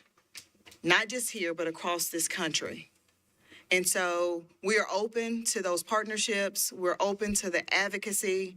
I know that we have advocacy chair and committee right here on the board.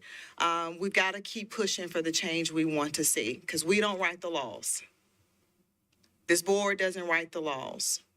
And so that help would be invaluable to us really making significant improvements and change in this space.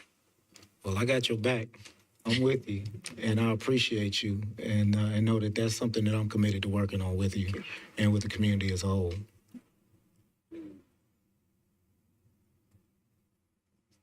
Thank you, Board Member Taylor.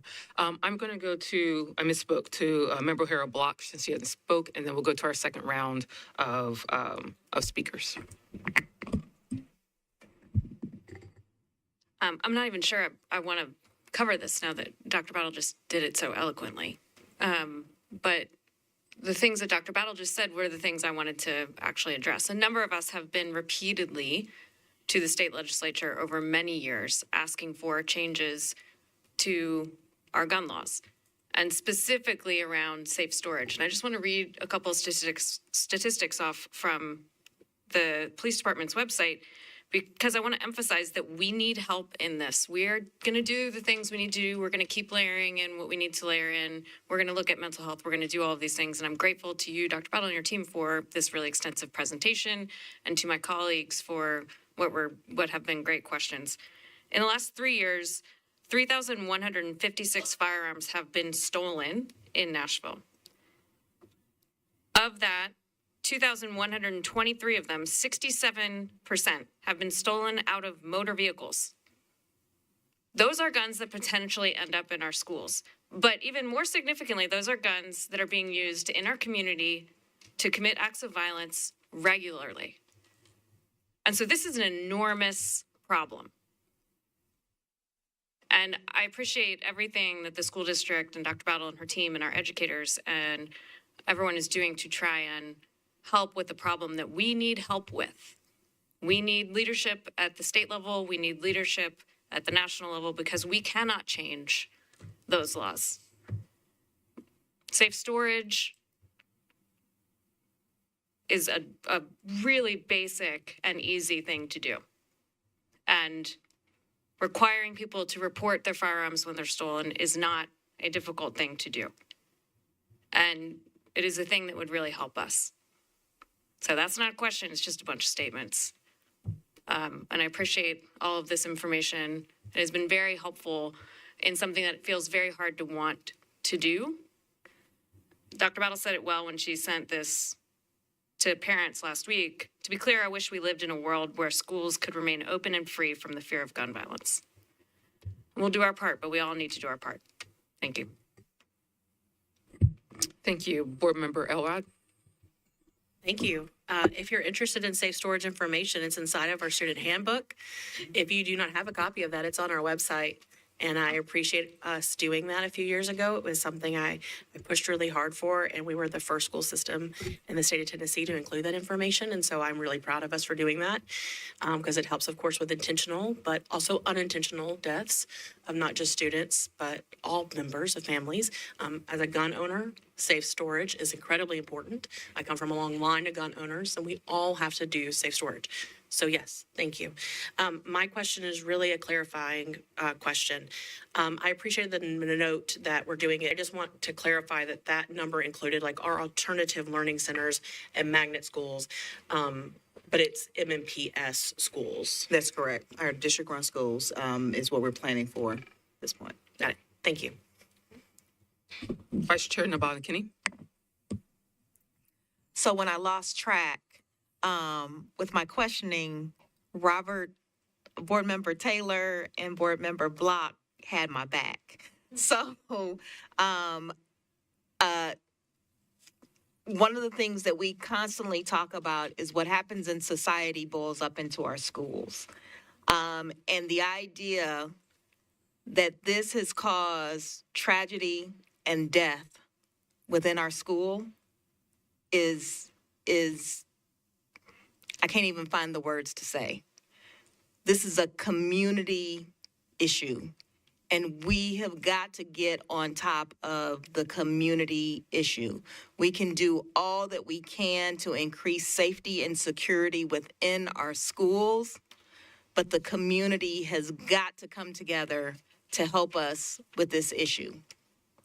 Students do not get guns inside of schools. They're bringing them in. And we have got to address that issue as a community. Safe storage is a first start in making sure that we are doing it, and whatever other things that we need to do. So I am imploring those who are listening, those who are in the community, we have got to work on this issue around access to guns. From our own homes into our communities, We have got to work together as a community to address this. It is a crisis. It is a pandemic. In its own words, our MNPD has talked about it until they're blue in the face.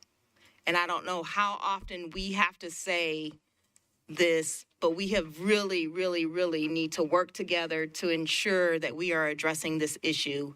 And we will do all that we can, but there is always, no matter how much we harden schools, there's always a possibility if we're not working together between our schools and our community to address this together.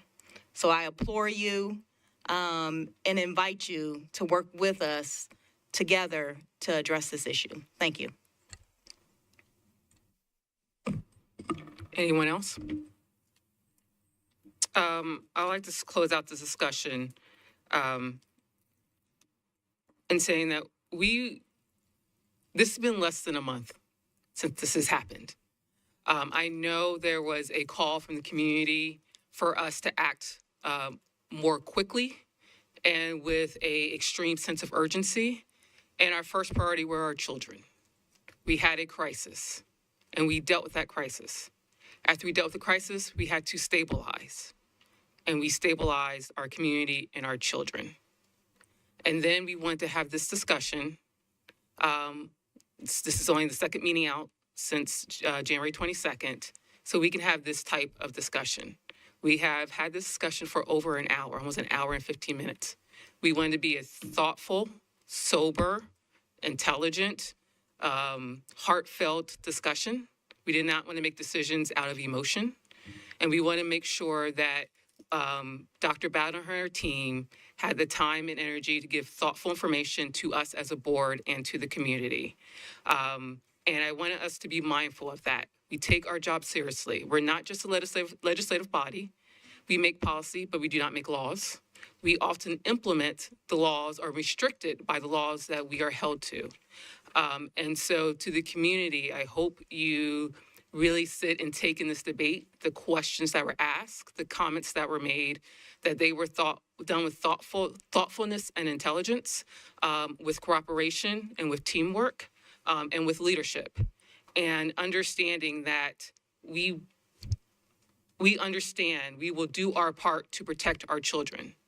We will lead our children, we will protect our children, but as my colleague says, it takes, and Dr. Ballard said, community will bubble up in our schools. And so we need the community to come out and help. We need a community to take an active part. And that means work for MNPD. I challenge you to become a resource officer. I challenge you to be a security officer.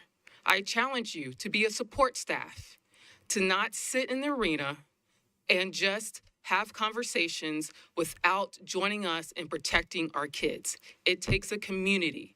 It takes a village. We will do our part. We accepted this responsibility when we were elected. We are not shying away from it. We're taking it full-throated and having a full-throated discussions with it. But we also have to help with 80,000 students. Parents, community members, as I said, I'm a unicorn. I do not have a child, but I check on the children around me. Every day I work from home. I watch the students go onto the buses for elementary and for middle school every morning and every afternoon.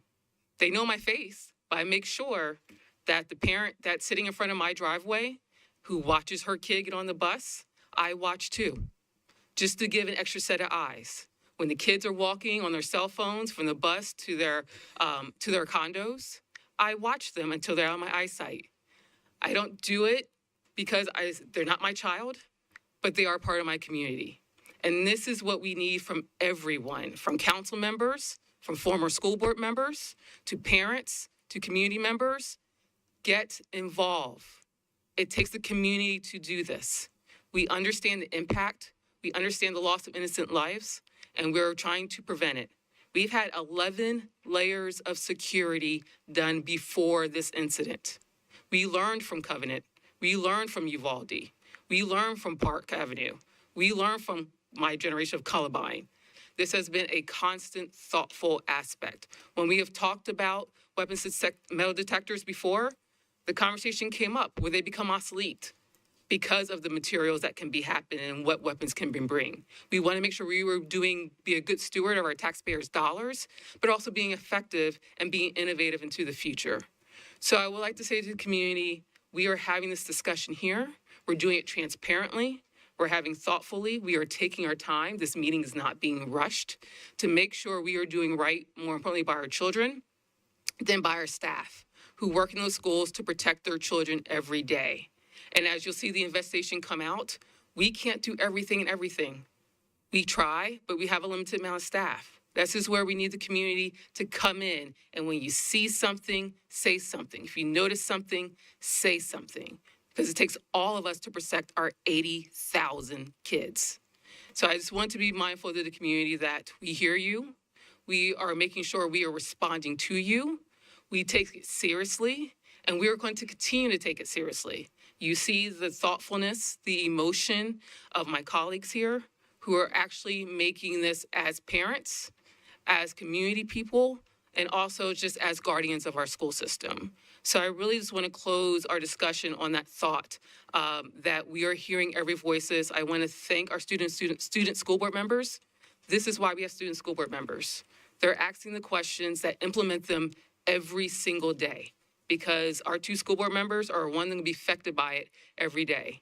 We come in here twice a month, but they go into their schools over 180 days. And we want to make sure their voice is heard, they're comfortable with it, and that we bring stability into it, that we're not rushing into it, we're not pushing something onto our children without being thoughtful in their input and making sure that we're taking care of their emotional health and their physical health. Is a twofold aspect. And we just can't rush in and harden our schools and not think it has an impact. We want to do it in a timely manner. But I just want to make sure that this is not just a one-off thing. We have been doing it. So to the community, continue to watch our school board meetings. Continue to read the minutes. Continue to do not hear everything you hear on the news who are sensationalizing this topic to make more clicks and more videos, and they need to get and improve their ratings. We have been talking about this time and time and time again. This is not the first discussion this had. We've had this for years, and I'm in my 2nd term. And this is the several times we've had a discussion like this.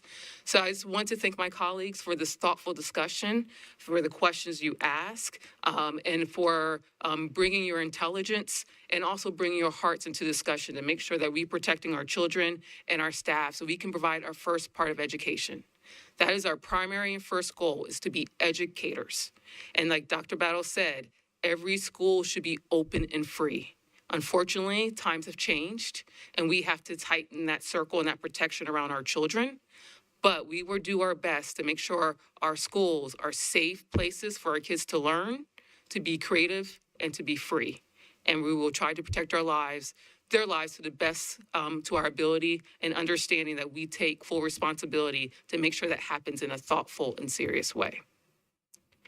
Now, on to that, we will go on to public participation. No, we don't. No. Okay.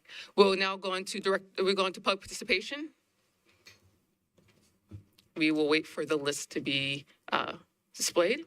All right, we will begin with Aaron Perry.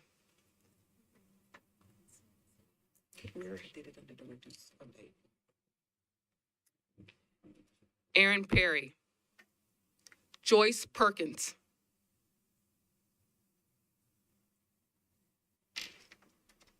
I am. You can pull it down so you don't have to go on toes. There you go. It's better? Yes. Okay. Like, I am Joyce Perkins, and I live in District 6, and Miss Mays is our representative, and I know several people on the board, so I'm nervous, but like, I just have to hear some of the things, and I appreciate what everybody has done, but like, I've heard some things that really caught my attention too. It is the community too, in terms of what is going on. And I have 2 children. They've gone through, they were juniors in middle school and then high school here. And my son just turned 60 and I'm still 21. And I graduated TSU in 1980 in psychology. I believe and know that everyone in this room is heartbroken with what happened in state and country. I'm sure that we all really care, and I am here to call for action. And I heard that it's going to take time. I heard what was said. I listened carefully, but I'm really calling for metal detectors, and I'm also calling for a boycott from parents and children until they are in the schools. It's going to take too long to just wait for everything to be approved. I get scared that things are going to come from Mexico and China and we'll never get them. I understand that this is more than just metal detectors. I know it's mental health. I know it's drug and alcohol. I know we have 2 schools. I wanted to say I'm aware of. Okay, but just like 2 minutes is really hard to just do it all. But like we need the action. Thank you. And you also can email your comments to the board if you haven't finished your thought. Scott Davis. Hello, I'm Dr. Scott Davis. I have a PhD in educational leadership, K-12, with a focus on school safety. One Nashville organization asked me to host a community meeting to talk about school safety. I made 20 copies of this for the board so that you can see the recommendations we had. One was see something, say something.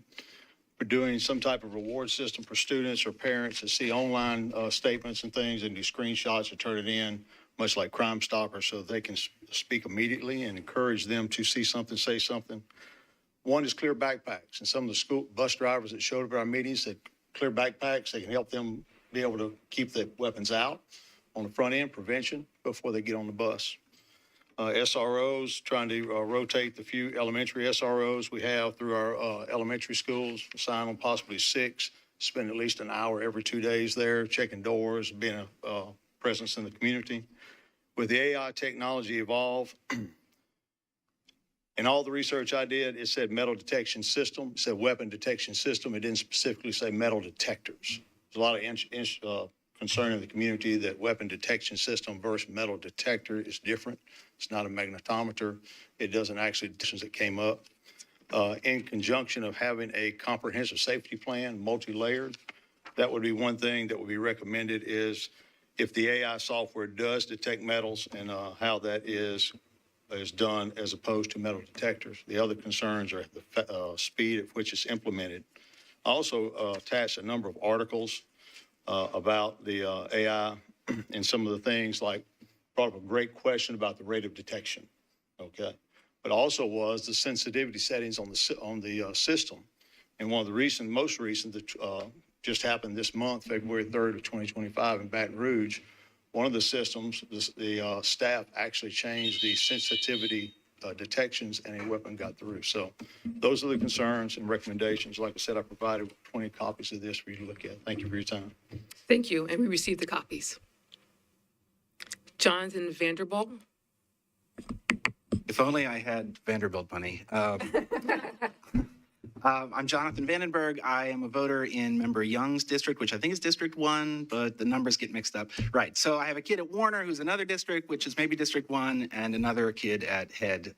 So I've got lots of people I love here. I want to just start out with gratitude. Every time I interact with the school district, drop off in the morning, go to a performance at Warner, get a newsletter from a principal, I'm really impressed and overwhelmed sometimes by the care and the expertise that goes into taking care of my kids every day. And this is my first board meeting, but I'm feeling that same feeling. So a lot of gratitude. That being said, I am opposed to the weapons detector system. I think the costs outweigh the benefits. There's been a great discussion. I'm not going to go through it again. I think in my case, the benefit that I don't really account for is I think it significantly reduces the fear that people feel. It doesn't do that for me. I think the way my brain works, it's not really reducing danger. There's lots of ways that a person who's determined to do harm can get around a weapon detection system. But I asked my own kids, what do you think about it? And they said, yeah, that'd be great. So, you know, it's my opinion. I totally respect the leadership of the board and Dr. Battle. So I can live with it. I'll be at peace with it if it goes through. But I would like to take the opportunity to think about those aspirational items. not to let this $5 million be the end of it. Like we dealt with it, we solved it. I spent a lot of time trying to figure out what to say today and came across this concept of threat assessment, behavioral threat assessment. I know it was mentioned that there is a threat assessment team. I have never heard of it before as a parent in the district. I know maybe it's hard to talk about because you've got individual students with privacy rights. I also think it might have a bad reputation because it was a requirement imposed on us by the state legislature. Bless their hearts. This to prevent incidents like this going forward is to develop a threat assessment program that incorporates the whole community, that sees something, say something, but in a structured way. Thanks so much. Thank you. Leland Evans. Good afternoon, everyone. Leland Evans, District 6. 2 weeks ago, I stood before you all to advocate on behalf of over 2,500 parents, students, community leaders to say that we want metal detectors, now weapons detection systems, across all MNPS. Last week, Mayor Freddie O'Connell made similar statements saying, quote, "Our immediate responsibility is to protect students and staff. This investment is a necessary step to address the threats we face." Chairwoman Player, you said something very similar as well. Quote, "As school board, we are committed to providing the tools and resources needed to protect our students against another tragic situation like we experienced at Antioch High School." It sounds like we're all on the same page in our words, but you all have the opportunity to take action today. Today, you will be voting to either protect lives or point fingers. You will have the opportunity to vote whether you will save students or you will save money. Before you vote, I would love to know how many of you have experienced firsthand gun violence, because the students at Antioch High School have, and I have as well. In 2012, my brother was shot, and I know what it feels like to watch as someone you love bleed. I know what it feels like to have to cover his blood wound, his gunshot wound. I know what it's like to see someone get rushed off in an ambulance and wonder if you'll make it to the hospital and if they will be alive when you get there. We need to make the next steps to expand this pilot program to all schools. I know and trust that you all will do that. And to the point of anyone who's asking about the money, you can ask any parent how much are they willing to spend to save their children's life. And I guarantee you, they'll tell you every penny. One thing that we're not asking you all to do is come up with the money, because that's not your job. We're asking you to tell City Council that you want these because the people and the students and the parents are saying they want them. So don't worry about that. We as the community, I hear you, Chairwoman Player. It is the community. We will show up. We will back you all. We will go to City Council and tell them that we need this fund. Thank you. That's the end of public participation. Now we will go on and vote on the consent agenda. May I have a motion to approve the consent agenda with 1B8, integration system, being removed from that consent agenda? Motion to approve. Second. Motion and approved by Chair Member Mays and seconded by Vice Chair Nabal and Kinney. All in favor of the consent agenda, raise your hand. It is unanimous, 9-0. Thank you very much. Now I'll entertain a motion to consider the contract of system integration. Is there a motion? Been moved by Member Young. Is there a second? Second. Second by Board Member Taylor. Discussion.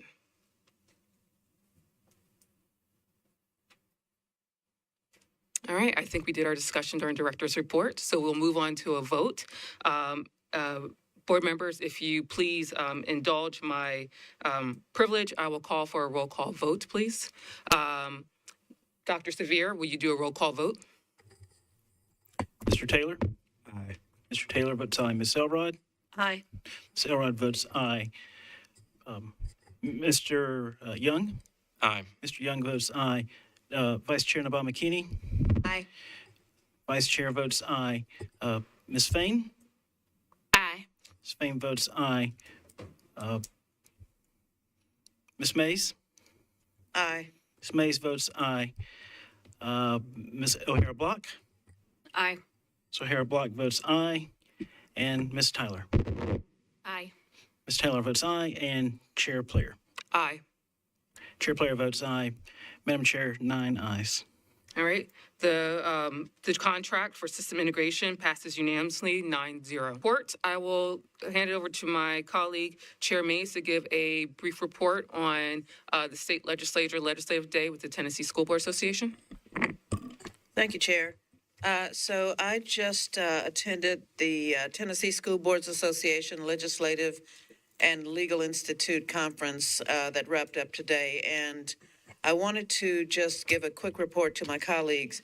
There are currently, and before I get into that, let me just say for Chair Player, you mentioned that this is a community. We need all of our community members. This is where you can get on board and start helping to my community. We need you as advocates on the Hill. As of the deadline for filing bills, we have currently over 240 bills that have been filed related to K-12 education. And we are going to need everyone's help to make sure that we are reviewing and attempting to defeat any bills that will negatively impact our districts and our children.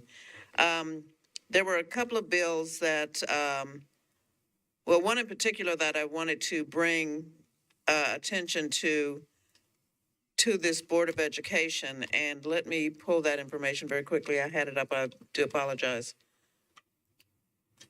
It is related to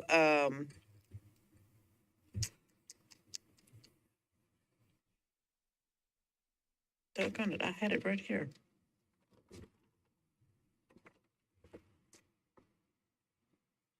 So it's related to school board elections. And that's always one that we want to make sure that we are keeping our eye on. Basically, what happens, this is Senate Bill 342, House Bill 416. As introduced, it requires school board members to be elected at the same election beginning in 2028. So basically, if this bill passes, that starting in 2028, every single school board member would have to run for election or reelection at the same time.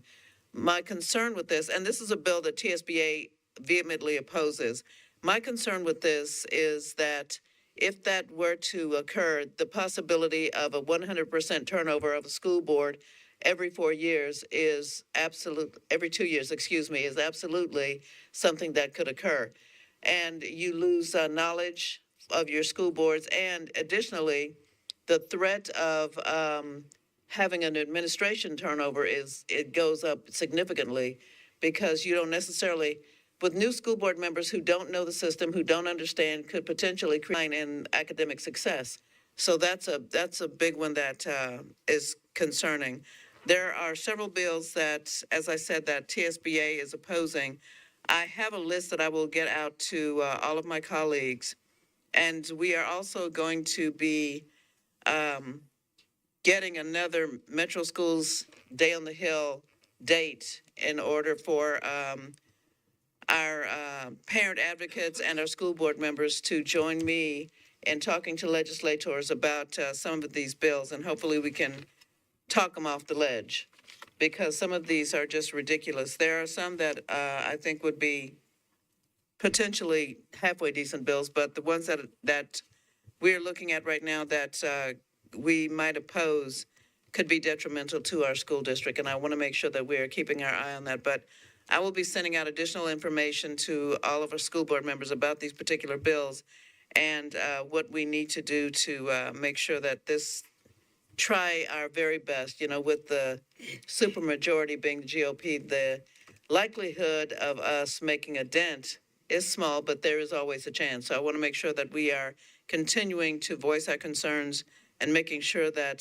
the folks that are making the decisions know that this is not going to work out well for any of our children. And these are statewide bills, so if it impacts Nashville, it's going to impact every county in the state of Tennessee. But that's just a quick update on where we are right now. So thank you. Thank you, Board Member O'Hara Block. Thank you. We have, before our next board meeting, we will have our semi-annual review of Dr. Battle's evaluation and our formative feedback that we give. So I will be sending all of you tomorrow the report that you can use to then enter your feedback into the system so that we can then summarize. And I'd love to be able to have that back by next Thursday, the 20th. So I'll put all of that in an email to y'all, but please be looking out for it and please get it done because I'm not a fan of harassing you, but I certainly will. Thank you very much. Thank you. And then one announcement, we will not have a board meeting on March 11th due to spring break business. Our meeting's adjourned.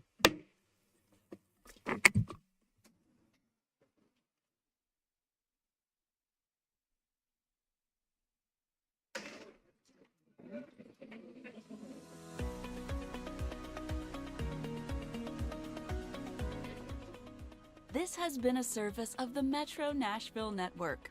If you would like to see this presentation again, or for more information on this and other programs, visit nashville.gov.